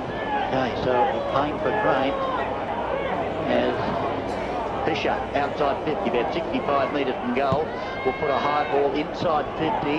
Player set themselves. Kirkley, in fact, Grimer was in front down the ground. The handball come loose. Oh, gee whiz. Player met very high there and he went down on the second front. Then up with Scotty McLaughlin. It's covered the beauty by Rewell. The ball ricochets back to Gum. Gum will go ahead. He handball is straight to his opponent. The ricochet off him just at the moment as errors galore. Great work there by Rewell. He was on the bottom of the deck. Then he got grabbed high. And the siren goes to end the second quarter, and just in time, I'd say, because the couple of players getting a bit frustrated there, I thought, Smitty, as the siren went with the score. The Tigers 7-6-48, the Double Blues 3-2-20 on the station-sponsored Williams Brothers Building scoreboard. Especially he can shake a stick. Well, he has, and he's had his first kick in that second quarter. He's had one shot at goal, and to be honest, it was a station-sponsored Smithfield Crash Paying Club. He was 30 metres out directly in front, he missed. Yeah, exactly. And that deflates the confidence of the teammates who work so hard their defence to get it up to you. And if you let them down like that, well then, you know. Well, Storm and Norman's not listening there because he's got big Bowen coming to the bench. And unless they move someone else up forward, They've got John. See, John Cox started off very well, but fell out of it very, very quickly in that quarter. Yep. So he's still going to centre half forward. Well, admittedly, the supply hasn't been great to Chambers, but Wade Mills has stood him in his first game for Glenelg, and I think he's done a pretty good job. They've had a couple of one-on-ones, and Mills has been pretty good at bringing the ball to ground. Obviously, had a lot of support from the small defenders of the Bays to run the ball out of defence. All right, well, the umpire has the ball. The game about to start in this, the Premiership quarter here at Glenelg Stadium. And the umpire... We've had started, guys. I just gave my boy a Rubik's Cube, and he solved it. No, doesn't surprise me in the least, the young kids of today. The ball tossed up in the air, down she goes. Immediately it comes to Evans. Evans off the left boot for the Double Blues, goes out to centre wing. Leading in the race for the ball there is Martin for the Double Blues. He picks up the footy. He'll bomb it. No, he dodges past the player and then will kick it inside 50 days. A goal here to start the third quarter. Be just what the doctor ordered. The ball comes back here to Chanzo. Picked up here by, trying to pick up the play. Might have been Smith who picked it up, but he's lost possession. This allows the Tigers to come away, and McConnell takes the mark in the back pocket on the outer side. So McConnell with the footy for the Tigers. Gee, he uses the ball so well too, DB. You watch, you'll find someone every time. And that's exactly what he does. Benny Mills creates the space between full-back and centre-half back. And now looking for options. He'll go to the outer side. The kick has to be spot on. He's looking there for Lachlan Button, but the ball didn't bounce for him. Picked up by Gum. Gum goes short. And they have found, I think that's... Who's that? That's Luke Crane, I reckon. Luke Crane, is it? He's got it inside 50, and this is just what the doctor ordered. Smitty, a sausage roll to start the Premiership quarter for the Double Blues. Well, they certainly need it. They need to win this quarter and some, if you know what I mean. They need to get 4 or 5 goals in front, because the Tigers certainly have been playing a better football. So Crane comes in from about 48 metres. Has he got the distance? No, he hasn't been touched on the line, and it's gone through for a minor score. No, it's been paid on, the umpire said so. It hasn't gone over the line as yet, but I thought it went over the line. Heaps of players around the floor of the ball, and the Tigers are trying to run the ball out. Well, I'll tell you what, if that didn't go over the line, my eyesight badly affected, because it looked like he was back behind the line, and somebody's been hurt down there by the looks of things. Is lying on the deck, and a few bodies are going in there. Not too sure what's happening. Smitty, give us the details. Interesting, because the umpire's actually paid a free kick, and the umpire, the goal umpire, no, he hasn't. I thought the umpire paid a free kick, and then the goal umpire actually allowed the point to go through. No, I thought you were going to say the goal umpire was going to take the chip there for a minute, Smitty, as the ball is with Rewell. Because the umpire came in, raced in, and blew his whistle, and I thought he actually pointed to a free kick, but the goal umpire waved his flag, but... Okay, well, I'm still not sure what's going on, but anyway, the ball is now with the home, back pocket outer side for the Tigers. Just under pressure at the moment, the Tigers. He'll go by hand to McConnell, who runs... No, what's happened here? The umpire said, no, you can't do that. Why can't you handle it? So it's unless it was a fine, well, it goes back to McConnell, so he's got it anyway. He'll find someone. Yeah, McConnell now right in front of the station-sponsored Williams Brothers Welding scoreboard, and he is going to go to that outer side with a drop punt. He's looking for a jumper. In fact, he has found it too, and Johnny Hinge, that was a magnificent kick, pinpointed actually, and then he went by hand to Kane. Kane in the old 1-2 back to Hinge. Hinge goes to half forward, trying to make punt position there. Looked like Logan, the ball at the bottom of the pack. Now stacks on the middle. That'd be a good kick. Look at this against the double blue. That might be 25 too, if they're not careful. And is it Tommy Logan that's got the footy? I think it is. Tommy Logan. So Logan's going to have a shot from around about 52 metres out, virtually directly in front, kicking to the station-sponsored Brighton crash end. And gee whiz, you often see this in the game of footy, DB, when the ball's down the other end, it comes down for the first time into the opposition's end, and they have a shot on goal. You're unbelievable, Bailey. He's done the Rubik's Cube again. In he comes now from 52 metres out. In he comes. The kick is on its way. He's leant back on it. Looks a good kick off the boot. That's a great kick. That's a station sponsor PDK highlight. That's his second, and the Tigers have got their 8. They go to 8 goals 6, 54. And gee whiz, is it too early to call the game, but the Double Blues 3-3-21. That's on the station-sponsored Williams Brothers Welding scoreboard. And how often, DB, have we said in the past, the ball goes into the forward area, they pepper. It goes down the other end, and the first touch they get, they kick a goal. Well, we just saw what happens, Smitty. Not the start the Sturt side were after. Logan really is a star at this level of footy. He's kicked 2 today, and he's been among the best. Kurt's beaten for it by Cranston. Unable to get a kick was Panozzo as in fact was blocked. There's a whistle that goes to the base. Kane's got the ball from backward, runs to 50. Usually kicks these Kane, and on this occasion he just pushed it wide for a behind, but very capable of kicking them, running in from 50. Ben Kane and Sturt know that from the prelim final. Oh, gee whiz. Well, they've kicked it in, and it's almost costly here because the ball's in contention about 35 metres out from the Bay goal.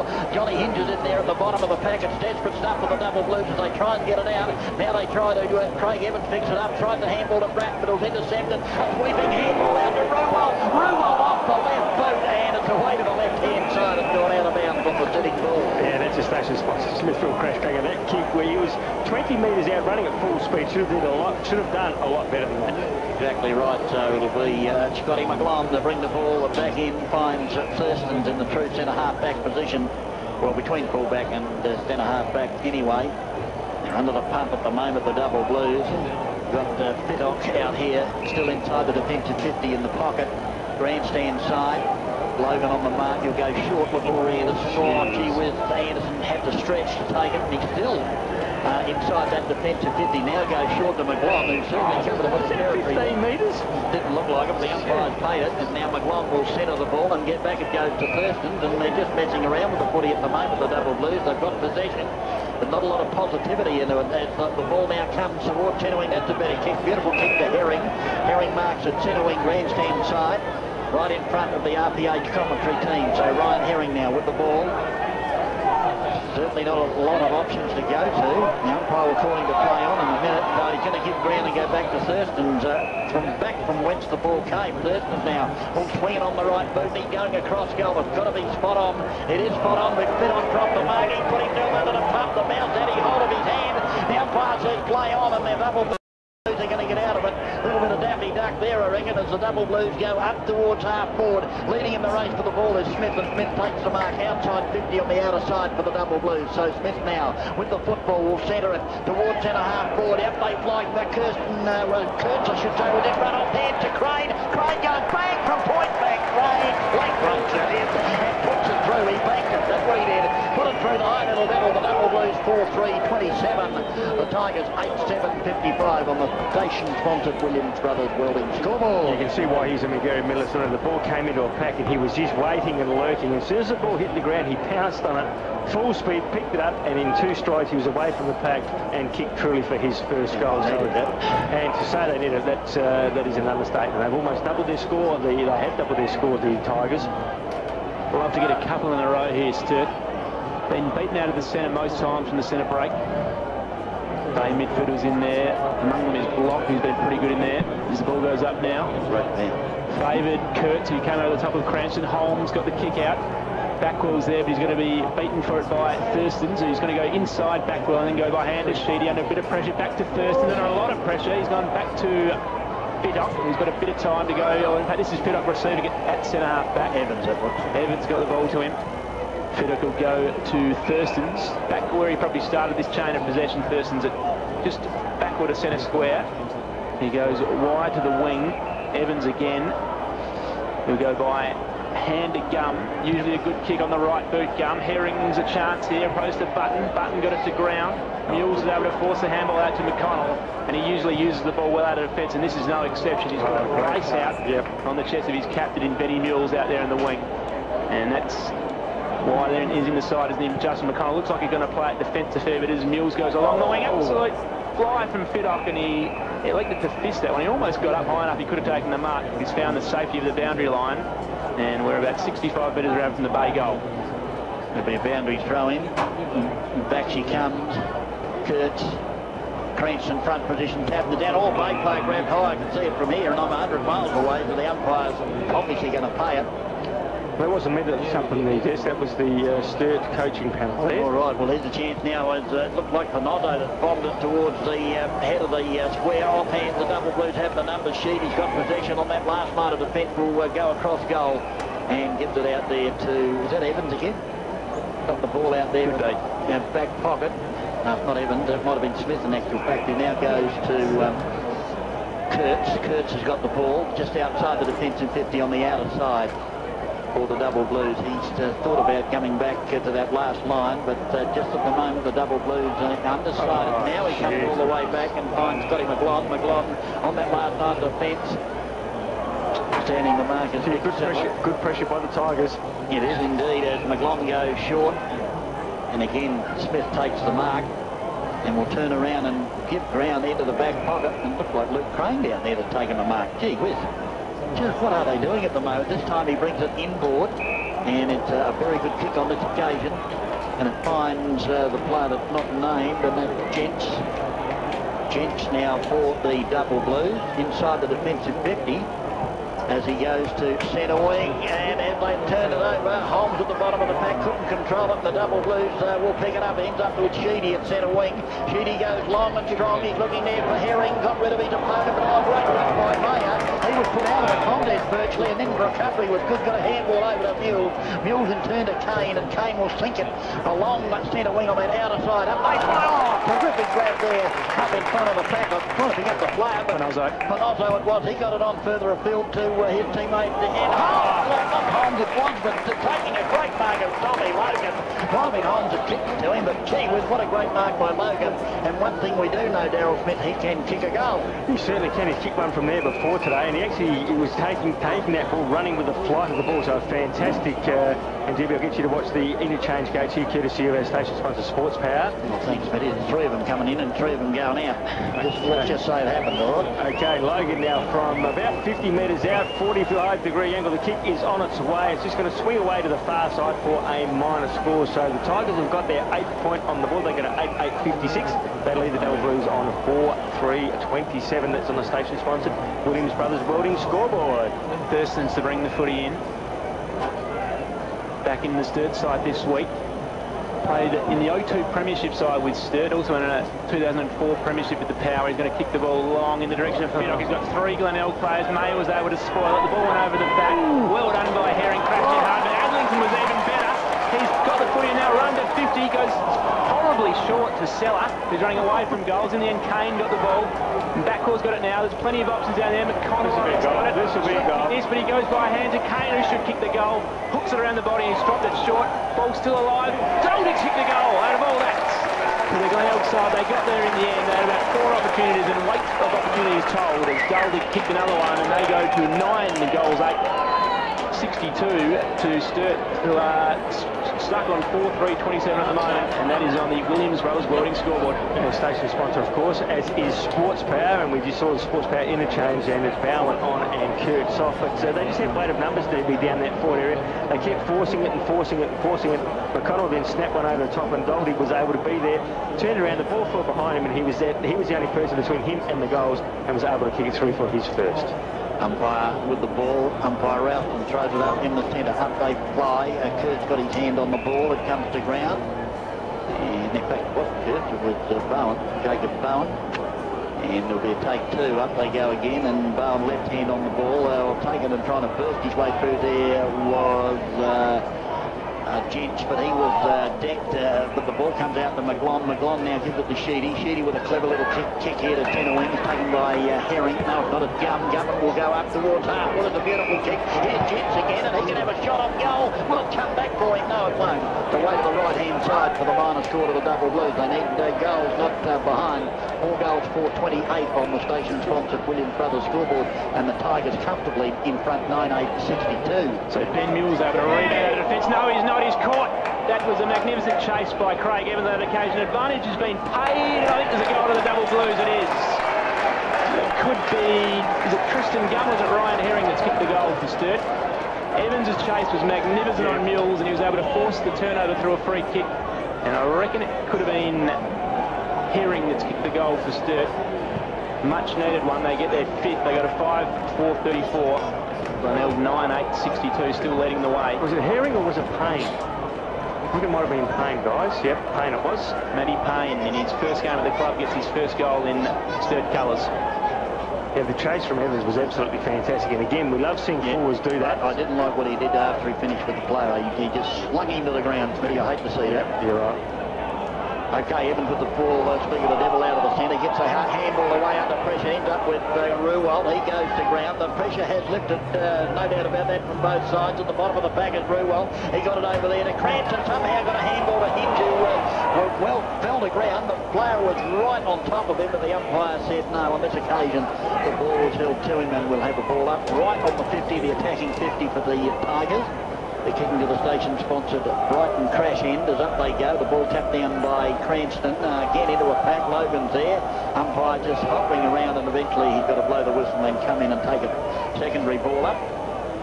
Still on that 50-metre arc for the Tigers. Up she goes. They fly on a big gap up there by him. Came down the back. Well, a look-away handball was good to Fisher. Fisher will put it to the hot spot. The big pack will fly.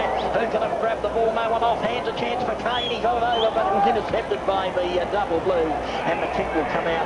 And has been marked out here by, I'm trying to pick up a player, it's Bratton. Bratton will kick it out there towards the defensive 50 on the outer side. The kick there from Gents will bring it into the centre. Oh, that will be a 25-metre penalty, if I'm not mistaken. No, it's not, but the ball came back from Bowen to Gents. Gents now inside 50. Oh, hands in the back there, I saw, unfortunately, for the Double Blue player. The umpire said, DB, you're right, I saw it too, and he must have given him some lip because now it's going to be a 25-metre penalty. There's no doubt about it. The hands were there, Smitty. Yep, certainly were. And the station-sponsored Grand Central time clock says we've played 13 minutes of this third quarter. As the kick found Mills, it ends up with McConnell. McConnell will go out wide. He's got a player out there, and that's Ponozzo. He'll sink the slipper. It's a high ball coming inside 50. Players are going to set themselves up. They go almost to mark there to Stella offhand. Oh, Fisher at the bottom of the pack. Courage galore. The players fall on top of him. There'll be a ball up only about 15 metres out from the Tiger goal. You've got to cross to your kin, but he threw it up too quick, the umpire. The ball now inside the attacking area for the double, for the Tigers, I should say, for the Double Blues will come out through Anderson. So Anderson can clear to John Cock, who's gone missing since quarter time. He kicked an early goal, then really sighted. He went short to the outer wing. Payne's got it. He's able to get round an opponent and run along the wing. Matthew Payne, the last goal kicker for Sturt, went to Smith on the lead. 25-metre chip pass to Smith, who marks the ball still on just forward to centre wing. Went wide to a teammate who I couldn't pick up at there. He had a shot on goal from 50. It's a good long kick, and in the goal square, taking a mark on opposed in the end was Herring. Bit of a wrestling match went on down there between a couple of players. And it was Payne and it was Chambers, and I think it looked like it could have been for the Glenelg side, even Wade Mills had the wrestling match, and Herring was the beneficiary. He's kicked a goal, marked the ball directly in front, and he gets number 6 for Sturt, 6-4-40. And they're just coming back into this all of a sudden, the Double Blues. Glenelg 9-8-62, margin reduced to 22 points. It always amazes me, guys, when you see footballers who are right on the line go back and then kick the ball out of the stadium. Yep. Herring was there. All he had to do was just pop it over the head, and it's simple. Right? But yet he's 30 metres out, and he tries to guide the ball through. Well, he probably, yeah, I mean, the thing is, they do it roundabout, don't they? And when they're a long way out, they try and guide it. Yeah, that's right. Yeah. I mean, he was a metre out, and he's kicked it out into the car park on Brighton Diagonal Road. Okay, the bounce down in the centre, running on orders. Logan for the Tigers. He goes by hand to Fisher. Fisher's wobbly old kick goes inside the 50. Seller led in the race. The ball, a chance for Glenelg, but he messed off the ground on the right-hand side. The minor score for the Tigers. That was what the double blues didn't want, and it didn't happen. Luckily for them, but the kick in to 3 Tigers against 1 double blues. McConnell will go by hand into the pocket. Golding's got it again. He just chips it towards full forward and hits the post. That was very lucky for the double blues. Darryl said, why would you kick into a 3-on-1 contest? Unbelievable. That's, again, not footy smarts, is it, though? You just look up and you see the people out there. Why would you go that side? You'd hold the ball along. You've got time to do it. You don't have to force the issue or pressure yourself, because there's no time to get on and hurry up. And the station-sponsored Williams Brothers scoreboard reads 9:10:64. That is the Glenelg side leading Sturt 6:4:40. McGlone kicked it to a contest on the outer side half-back line. It was Martin who was able to rope the footy. He got it to John Cock. Here's a big chance for Sturt. They can kick their 4th of the quarter. Evans can steady and kick it straight. He has! And Sturt are coming from the crowds here. They've come from almost 38 points out behind early in the quarter, and they're back within 3 goals, courtesy of a straight kick from Craig Evans. They go to 7 goals, 4:46. And Glenelg at 9:10:64. Station-sponsored Williams Brothers Welding scoreboard. Interesting, guys, that the Double Blues have had 7 individual goal scorers, and that can be very damaging in times, because you haven't got a multiple goal scorer. And in saying that, Chambers yet to worry the scorers with any goals at all. So you take Chambers out of the equation, and they've got to get the goals individually for other people. Well, exactly right. But what Luke Norman has done is put Evans up forward, and he's had a few touches of the foot. There's no doubt about it. The ball is bounced again in the centre. Logan got his hands to the ball, but it ricocheted out to Brad. Handball went straight to Fisher. Fisher bombs it inside 50, Golding at the back, but the ball fucked away from him and through for the minor score. This game definitely has looked at the Glenelg Stadium. The Tigers go to 9:11:65 on the station-sponsored Williams Brothers scoreboard. The Double Blues are 7:4:46. The ball on the outer side will end up with McGlone inside the defensive 50. He's got Fiddick out here, or will go by Macleay to get the Fiddick, I would have thought. No, Macleay thought about it and then said, no, I'm going to give it back to McGlone, and that's exactly what he's done. So we're back where we started with Scotty McGlone. Back pocket outer side. Will they bring it back here again? Yes, they will. This time it's Thurston that's stripped at the end of the pocket. Takes the mark. Grandstand side. Still on the defensive 50. Will go short to Fiddick. I knew it would end up with him eventually, but he didn't. And that's what's happened. He's got it. So Fiddick now will centre the ball. Here's a chance. The Double Blues are in the van here. Is that a free kick? Oh, he was unlucky for Smith. He was going the same way as the ball, and it ended up with Mules. Mules goes by hand to Atlas. Oh, gee, they're in here. Goes out wide, and out there by himself is McConnell. Usually delivers the ball and does that superbly to Fisher, and Fisher's got the ball, but just outside 50. He's got to bomb a long one inside the 50. He's looking there for Kirkby, trying to take a one-hander. Lost the footy, and the Double Blues are out of trouble again as McGlone kicks it up. Oh, getting high there though was Holmes, who got a free kick. Don't know how that could possibly happen, but it did. The kick goes inside 50. Double Blues, 4 of them went up on that occasion. They plucked the ball towards the boundary line, and over it goes for a throw in the left full forward pocket, grandstand side for the Tigers. Just in the time on, guys, on the courtesy of the station-sponsored Grand Central time clock. Kick the last 4 here, the Double Blues, and they're making it fist to this one. Throw in deep in the Glenelg forward line. Bowen won it down. Kirkby dived in there. 3 or 4 Sturt players over the footy as well. One of them looked like Anderson, who was tackled immediately. Brought to the ground, and we're going to have a secondary ball up. Still in a dangerous spot as far as Sturt are concerned, about 40 metres around one goal. One thing here, guys, look at centre wing here. Glenelg have got 4 players against 1 Sturt player. So building a wall. So they have to run this one out over that wall. Kane had a shot on goal, it was well smothered. Macleay dived in there. Did he get one high? Probably ducked the head. The umpire allowed it to go on. Ball's going to come out wide to... that looks like Bratton, who's taken the mark on half-back. His kick was a dangerous one, went over the head of Tristan Gum, allowed Fisher in. Did he call a high one? Surely he did. Umpire's let it go, and he's flying a ball up here. And see, that's where Fisher was hard done by. That's where the Sturt side fell apart then, guys, because they kicked to 5-on-1. Fisher got it. Unfortunately, he went to ground, but and he did get tackled high. Umpire was looking into the sun, though, Smitty, and that's why he didn't see it. The ball tapped down to back. Well, he goes by hand to Fisher. Fisher into his back, I think you'll find. And the umpire, yes, was right there to see that one, and Fisher will go back and... Well, he wasn't looking into the sun that time, was he? That was the thing. He was side on the occasion. Somebody said something to the umpire, and you can't do that, because every time you do, they'll ping you, Darryl Smith. 25 metres closer to goal now. What was probably out of range now brings Fisher right into range. 25 to 30 metres out, he is directly in front, kicking to the station-sponsored Brighton crash end.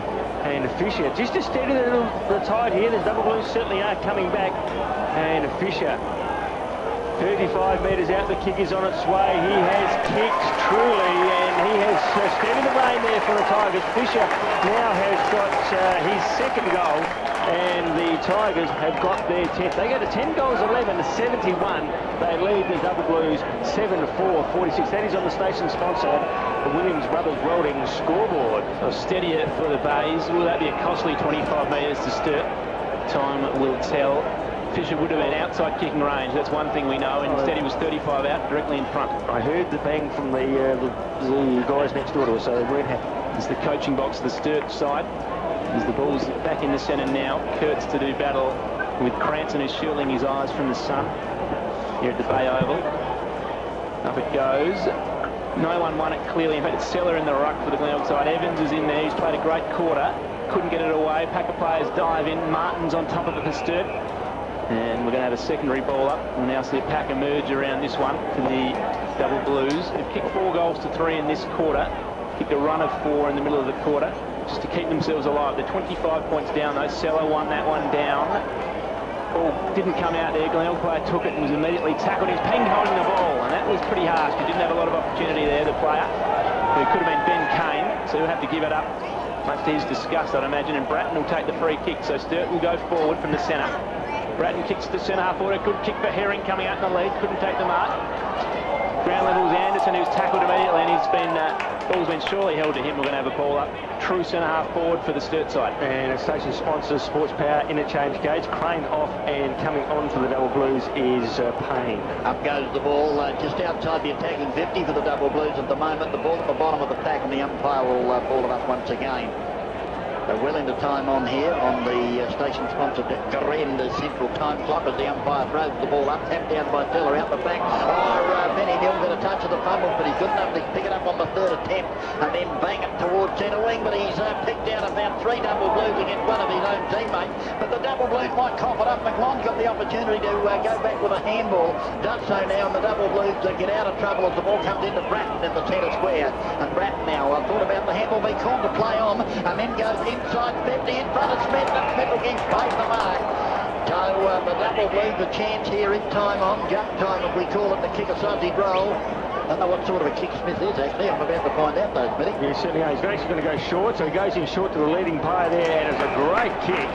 And he has found Gum. So fantastic kick by Smith. That's a station sponsor PDK highlight, because he nailed Gum, and Gum is also a beautiful kick of a football DB. We saw him a couple of times last year kick 3s and 4s for the double blues. So Tristan Gum, the former North Adelaide wingman, come half forward, now playing at the double blues, and comes in now from around about 35, 40 metres out, 45-degree angle, kicking to the station-sponsored Cattle Crash end. The kick is on its way, and he has kicked through. He's got his first, and the double blues have got another individual goal scorer, and that is their 8th. They go to 8 goals for, trailing the Glenelg side, 10 goals 11, so that's the Glenelg 10 goals 11, 71, leading the double blues 8 goals for 46. That is on the station-sponsored Williams Brothers Welding scoreboard.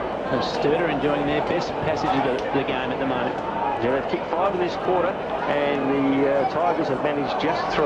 Michael Bratton's been very good. He's been playing on a wing in this quarter. He was the man who delivered the ball to Tristan Gum on that occasion.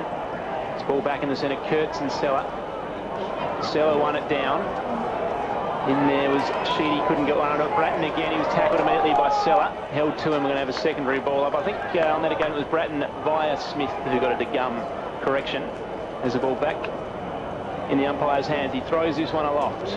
Players go at it, Kurtz and Seller. Seller grabbed it out of air and was immediately tackled. Baruwa got the footy in the end. This is Panozzo. Chance for the Bays to go forward. He went out in front of Hinge. Should just about take a mark in the hands, and that's a strong mark by John Hinge. He's played up forward today, and he's taken it 40 metres out. almost directly in front. Yeah, fantastic mark, wasn't it? That was a station sponsor, Peter, to get highlight. He was a great lead, great kick, but a good strong mark under heaps of pressure. Siren about to go. It's a fair bit hinging on this. Very well done, yes. Johnny Hinge has kicked the goal so far, has kicked one. So from around about 48 metres out, slight angle kicks through the ball, but does miss. So this is to the near side. So that's their 12th behind. They go to 10 goals, 12-72. They lead by 20 points, the Tigers, over the Double Blues, 8-4-52. That's on the station-sponsored Williams Brothers Welding scoreboard. So Scotty McLaughlin to bring it back in again for the Double Blues. Where will he go? He'll go to the outer side. No, although he's got numbers on the grandstand side, he's going to go to that outer side. In fact, he's going to go short. McConnell, read it, but then dropped the mark. The ball comes back to him. We go by hand, gives it there to Kane. Kane will go back, and as the siren goes, the kick inside 50 for the Tigers will fall short. And the score at three-quarter time, the Tigers lead 10-12-72 on the station-sponsored Williams Brothers Welding scoreboard. The Double Blues 8-4-52, so 22 scoring shots to 10. Tigers supporters do follow the Crows, and if they're in the vicinity close enough to the Glider Old Stadium, they certainly would have watched to the end, thumping Collingwood, or thumping number 3. 4 points for those who don't know there. And I suppose beating Collingwood by 1 point to thumping. Any time you can beat Collingwood. How many are here, do you reckon, today, Steve? Sorry? How many are at the here today? I'd say similar to last night. Yeah, I'd say 6,000. Yeah, 6,500, same sort of thing. I mean, the hill, maybe a fraction more, but only... The hill up here is pretty crowded, I must admit. A fraction more. I'd go close to 7. So the league would be very happy. You wouldn't have thought there would have been too big of a crowd down there at Higginbotham Oval, south and west. No. Maybe a couple of thousand down there. So if that's the case, we're talking 15,000 already. And if they get 5,000 out, then they're asking for 20,000 in the first round, so they'd be pretty happy. They're on track. Okay, all in readiness for the final quarter of this station-sponsored Angus Securities game of the day. It is the Double Blues trailing the Glenelg side. They trail by 7 points at quarter time. 28 at half time, but they have pegged it back to just 20 points at three-quarter time. So it is the Tigers by 20 points at three-quarter time. The umpire just about to get the game underway, and your first caller is Dennis Brown. Umpire Corey Bowen about to throw the ball up, or is he going to bounce it? No, he's going to bounce it the way he's setting himself up, and down she goes, and not a bad bounce. It's a beauty, in fact. Up they go. The tap down there by, I think it was Kurtz, into a pack though, and we've seen that nearly at every bounce where it's gone straight up and down and into a pack, and there'll be a secondary bounce by umpire Bowen, and there must be 2, 4, 6, 8, 10, 12, 14, 18, 20 players around that ball of the ball. Up they go. Getting a left hand of the ball there was Trent, and it comes down the Double Blues through Brad, run onto it. The handball ends up here with the Payne. No, it wasn't actually Payne, it was Martin. The Tigers under the pump at the moment is kicking it long and strong as ever, but it's a poor kick, it's let him down. And taking the mark back there is Lachlan Button for the Tigers. He's going to go across goal. It's a pretty good kick though, and it found Ruwald into defensive 50 on the outer side. So Ruwald now for the Tigers. First goal, all important here. The Double Blues need to kick that in about 3 or 4 more and hope the Bays don't score in the meantime, as the kick is marked out there by Logan. Half-back flank outer side for the Tigers. Logan brings it inboard to Holmes, and Holmes takes the mark. They're just running a little quicker at the moment, the Tigers. They are, yep. Spaces. And at the moment they've got control of the footy as the chip short again, this time running onto it. It looks like Johnny Hinge, and Hinge has got the ball now. He's backward of centre wing. The Double Blues trying to fill up the gaps here at the moment, so Hinge is going to go long along that centre wing. Up they fly, all big pack of players. What's going to happen here? Down to the ground, picked up by Fisher. Fisher inside 50, McConnell's in front. The ball out the back. What's going to happen here? It's almost a chance for the Double Blues. Taps it back towards the Lion. He goes out over the boundary line for a throw-in right in front of the station-sponsored Williams Brothers Welding scoreboard. Interesting to note that McConnell's gone forward. We've seen him in the past being a goal kicker for the Tigers, so Coach Mickens actually put him up forward, hoping he can get a couple of goals out of him in this last quarter. Kurtz beat Darling in the ruck contest, then went back in and got it. Kurtz tried to get the handle out to Nick Walk, right on the boundary line. Will he run this over? He's tackled, and the ball ended up over the boundary. He gave him the don't argue. He did. He tried to fend off his... I don't think it was Darling. He'll go back and do the ruck work again against Angus Kurtz, who's rucked pretty well. Up it goes. Duldig in front, got it down. McConnell tried to get a kick forward in a dangerous position here. Hinge was there, but McClay got there first. His handball didn't find his teammate. And McLaughlin, and the kick came out from the base. It's a goal! Who was that one? It was Block has kicked the goal. Block. So I didn't think Block was playing, but Block has kicked a early one for the Tigers in the last quarter, and an important one at that. They go to 11 goals, 12.78. Sturt 8-4, 52, a margin of 26 points on the station-sponsored Williams Brothers Welding scoreboard. Yeah, it was a great play, wasn't it, by the Tigers? Again, McDonald in there, just a slight deft kick. He came out to 2 or 3 Sturt players. They couldn't get rid of it, and then Block pounced on it as they fumbled it and kicked truly for his first goal. Excellent effort by Block. His second and third efforts were superb there. They were indeed, and obviously Kim Morgan's vision blocked then as the ball is in the centre taken by Fisher. He bombed it up towards half forward. Players have set themselves in front with Kirkby. Getting on, running onto the ball there was Ruwald. Ends up with Kane. Kane will have a shot in towards goal. It swivels off the side of the boot and wobbled out of bounds in the right full forward pocket at the Cattle Crash Repairs station sponsored end, Darryl Smith. I tell you, if the Tigers get another one here, this could get ugly, guys, because the double blues players, all the centre line players, stood back there and watched the Glenelg players run the ball in. Boundaries throw in front. Kirkby tapped it down with the right hand, taken, however, by Sheedy. Sheedy gives ground to McClay. McClay will go out to the outer side, taken by Bratton. So he's just outside the defensive 50. On the outer side is Michael Bratton for the double blues. What's he going to do? He's going to chip it short, and he finds Payne, I think it is. And Payne now half-back. Hinge standing the mark. So Payne now going to go short. Oh, that was fraught with danger because the player was being well marked there. I think he was looking for Crane. In fact, the ball will come back now to the player in Bratton. Bratton dodges away and then loses the foot in and goes over the boundary line for a boundary throw in. Left half forward flank outer side. It was a great effort by that Tiger player, wasn't it, to chase and hunt him down. And it was great to see his teammates come up and pat him on the backside to say they appreciate the effort. Tigers by 26 points, early stages, last quarter, appear to be running the stronger. Kurtz won the tap down, trying to come through, looked like Logan couldn't gather it. Now Sheedy's got the ball and he gets a handball out to, could be McClay, who went forward to Bratton, he couldn't pick it up. Bit of a fumble there in the middle of the Glenelg Stadium, and there's been a free kick picked out, and rightly so, it's going to go to Fisher, who was on top of it. And Bay players on here, one of those is Logan, who takes the mark. Bratton did well to make him go back over the mark. He kicked to the hot spot, and all by himself there. It was, in fact, Logan, but he couldn't mark it. Sturt player came out, was fit up hard. Forced should be a ball up here, 50 metres around from the Glenelg goal. And Sturt, as Darryl Smith mentioned, the floodgates could just open here if there's another one quickly to the Glenelg side. They appear to have loose men and be running stronger than Sturt. Daldick did the ruck work. Kirkby roved it, he went to McConnell, he got it back, fall back well, he could just about kick this, he dropped short.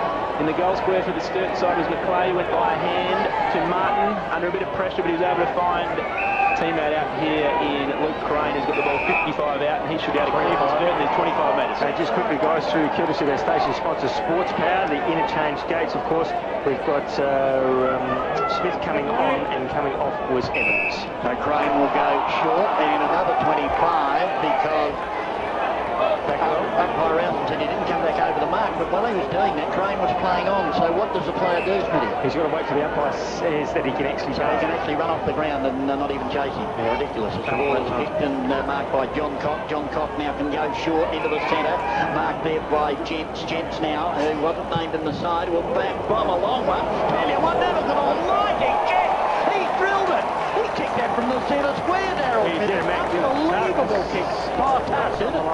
Oh, gee whiz, bad luck for the double. But that was a thumping kick, and the ball has been brought back out and be marked by Hinge on the outer side. Oh, they're in here too, the Tigers.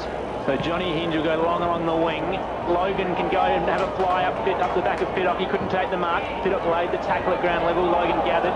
Ball held to him here, and we're going to have a ball up outside wing. I tell you what, that kick by Jench must have covered 60 plus metres there. Well, it's a 50-metre arc, and he was inside the centre square. It was a magnificent kick. Maybe that's why he was called up from the twos at late notice. He's not on the team sheet, but he can certainly kick a footy. There's a ball on the outer side of the wing here.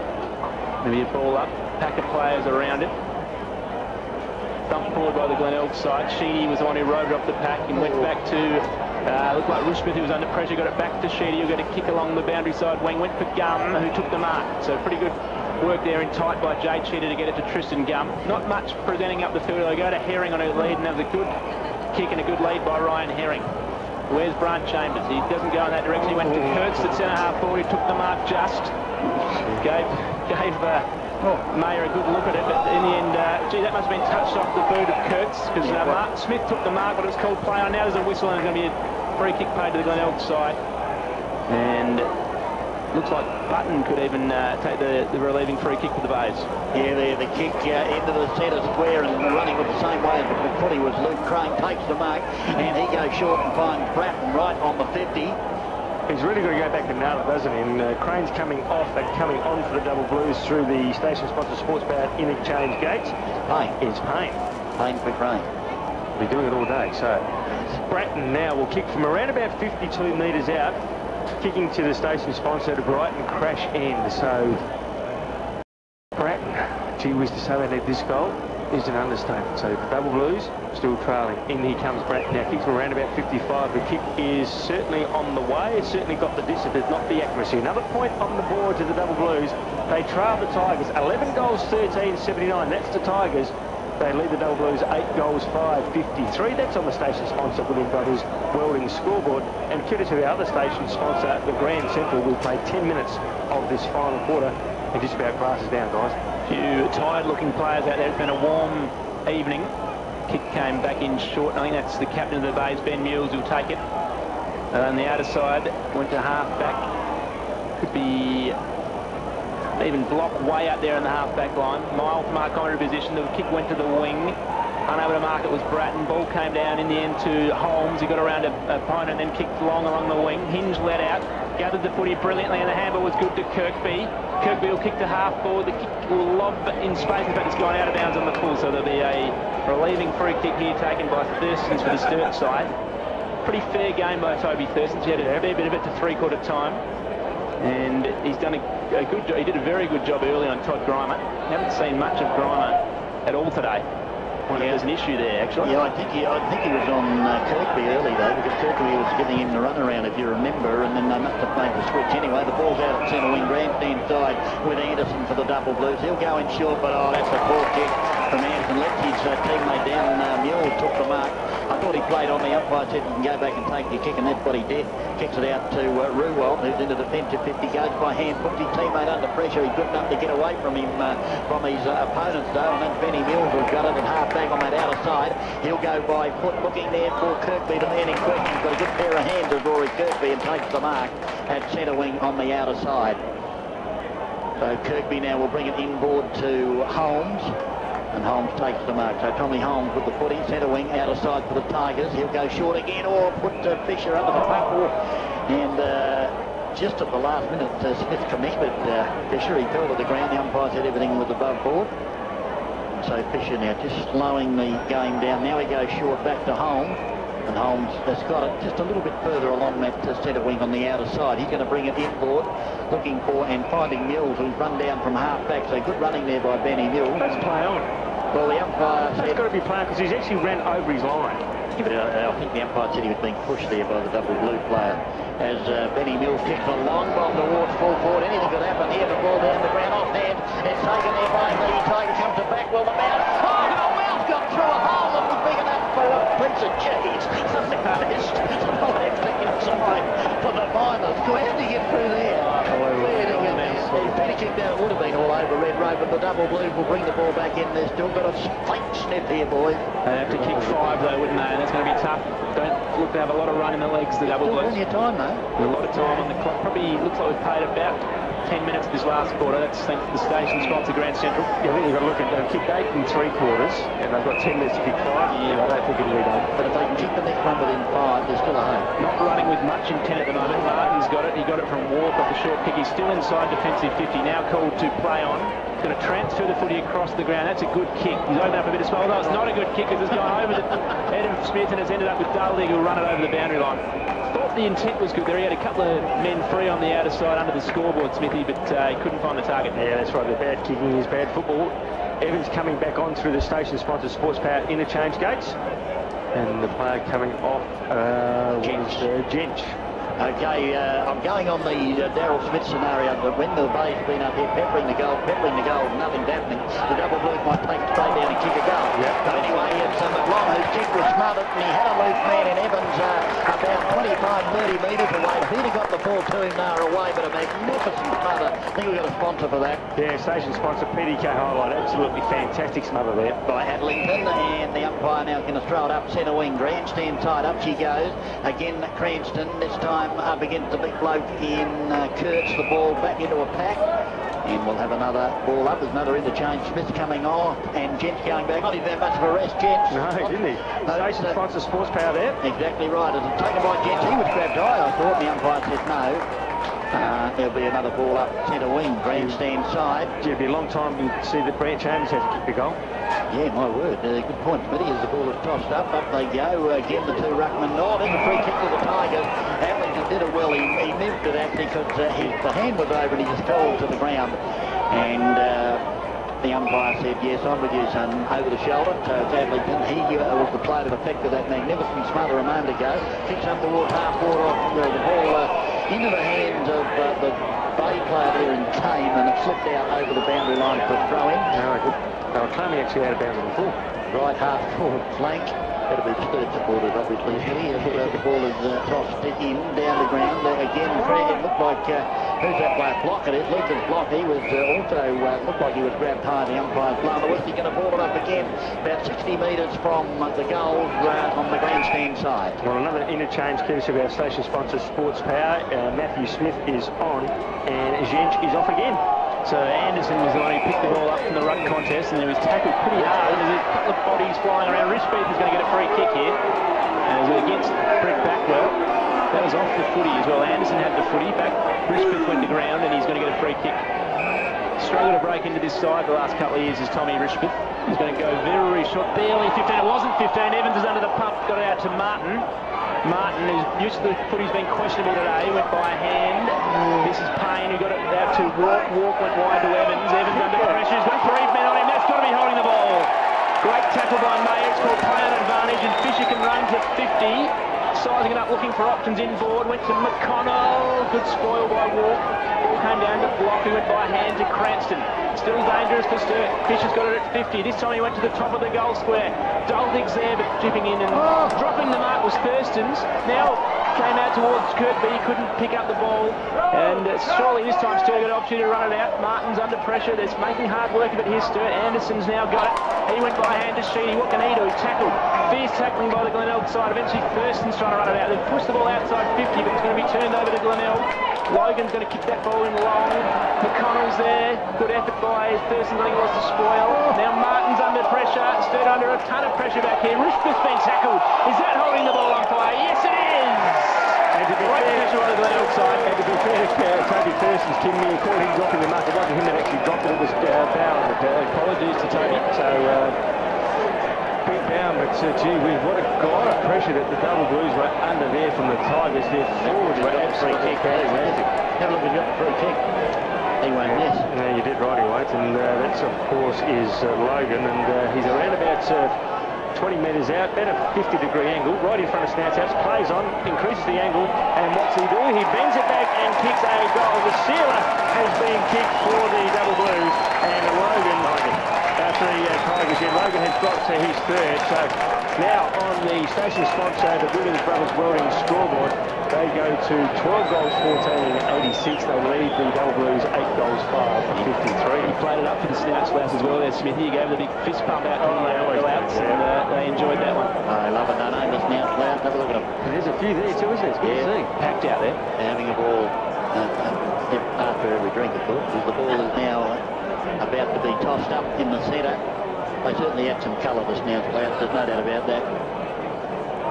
As the umpire... supporters. Oh, my word. I mean, for a long time too, as the umpire's going to ball it up, the shadow starting to sweep across the ground. I must admit, I've been coming here for nearly 40 years, or over 40 years. The latest I've ever been to the Bay Oval for a game, as the ball is in the centre. It's taken by Kurtz, he's wrapped up. Gee, I've been here later at the Bay Disco many a time, I tell you. Yeah, but Smitty, we know you're a 006 or something, aren't you? Licensed to drill or something, as the ball is bounced and up they go. The tap down, it's an old chance here taken by the Tigers. They lost it. Through come Martin. Burton got it over to a teammate there who bombed it inside 50. Up they fly. The ball out the back. John Cock was there, diving on the footy there. Was a player, couldn't pick him up, but the Tigers have the numbers. They've lost it though. John Cock got it again. His handball is errant, and this will allow the bays away, and it ends up with Ruwell, who has a bounce, runs inside the centre square. He's had 2 bounces. He's still running as Ruwell will get the kick away now, up towards half forward. He's looking for McConnell, also there with Hinge, the ball to ground.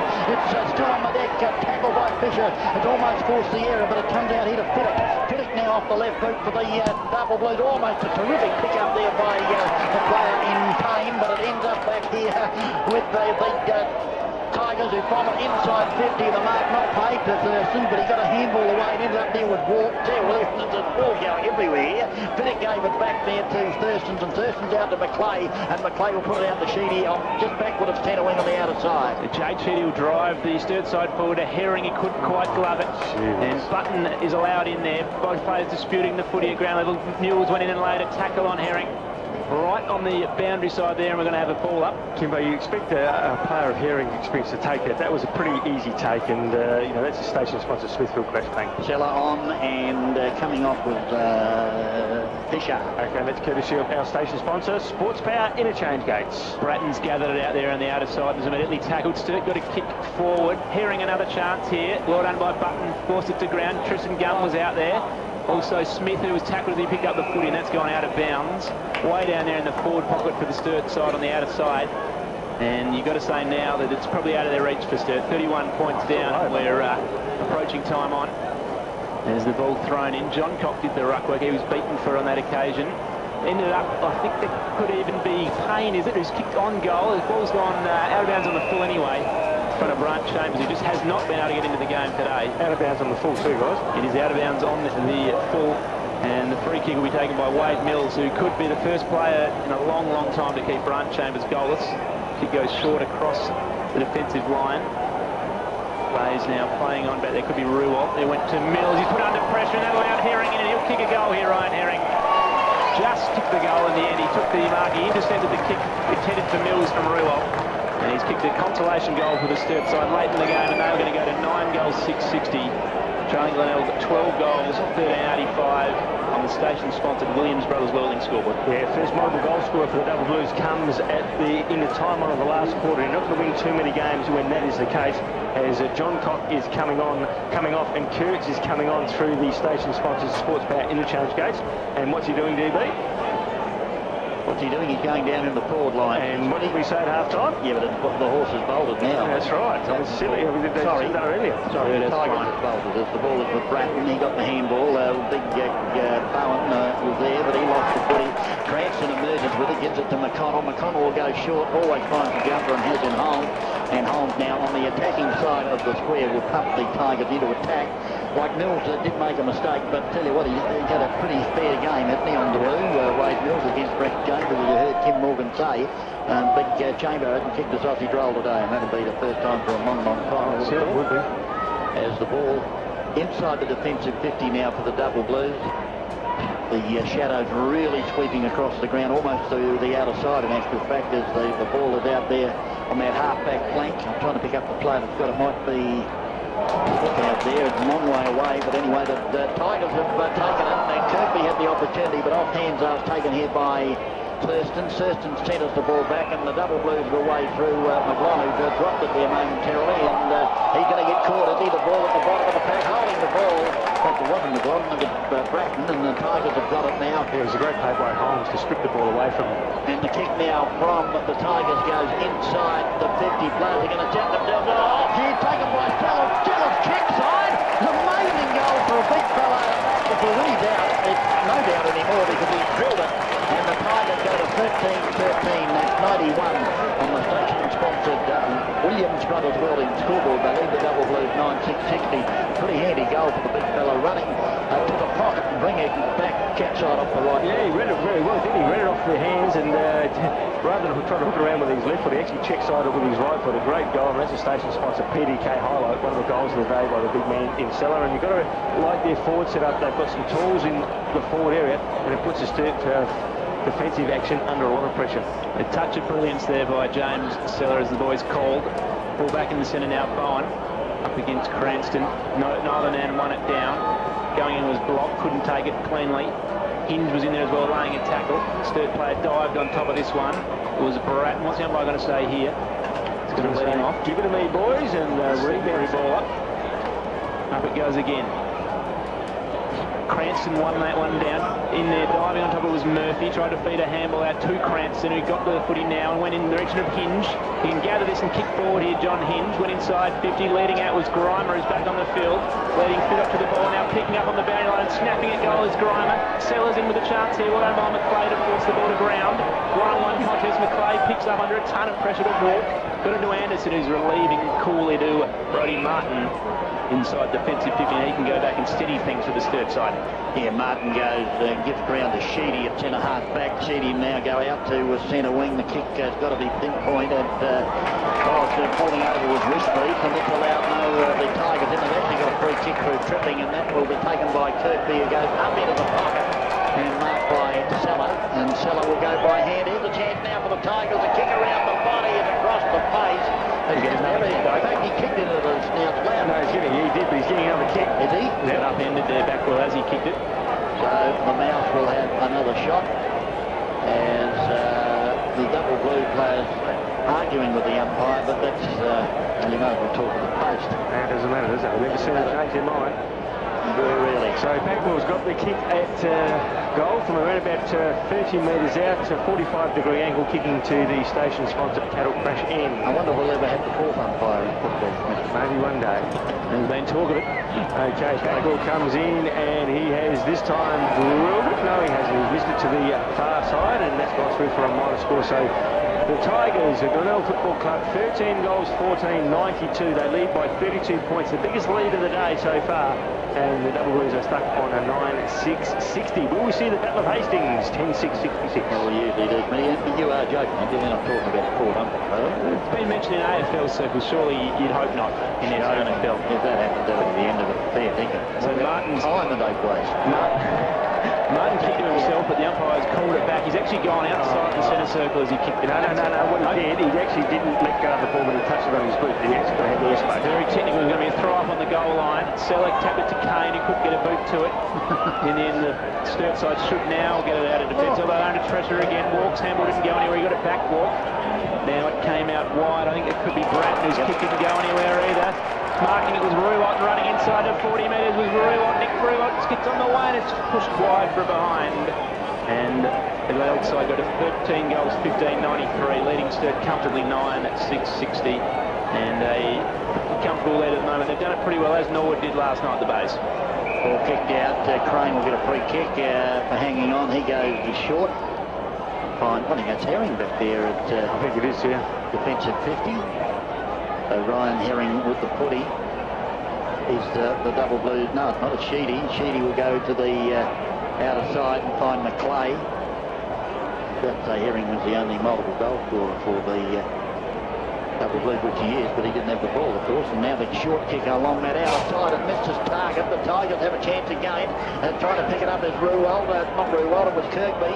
He gave it there to the player in might have been Button. Comes up towards the pocket. Kane leads in the race with the ball. He'll give the handball back. The Mouse pops over as he tried to pick up the ball. Then he got a handball out miraculously. He's looking for Cranston, but intercepting is McClay. He'll come over the top, and the double blues are out of trouble, or are they? They're messing around with it. Finally, McClay ends up with it. He took it out here. And 2-on-1 favouring the Tigers. McCall overran the ball, and the one-line double blues in superbly. They got it over to McGlon, and McGlon will kick it down to half forward, backward of half forward. There's Herring. Herring will go across and find his teammate inside the 50.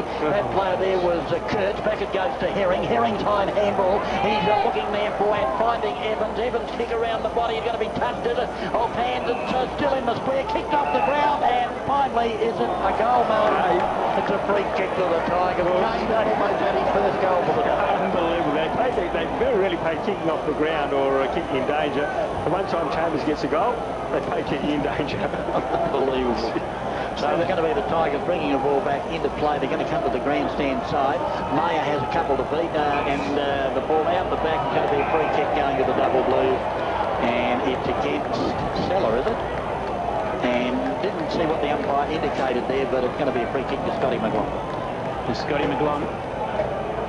Don't reckon you see kicking in danger more than once or twice here, but it sums up Brian Chambers' day. There's the siren, and Glenelg have posted a very healthy win to start their 2009 SANFL season. Glenelg 13 goals, 15.93, have done it pretty comfortably over Sturt, 9-6-60, margin of 33 points on the station-sponsored Williams Brothers Whirling scoreboard.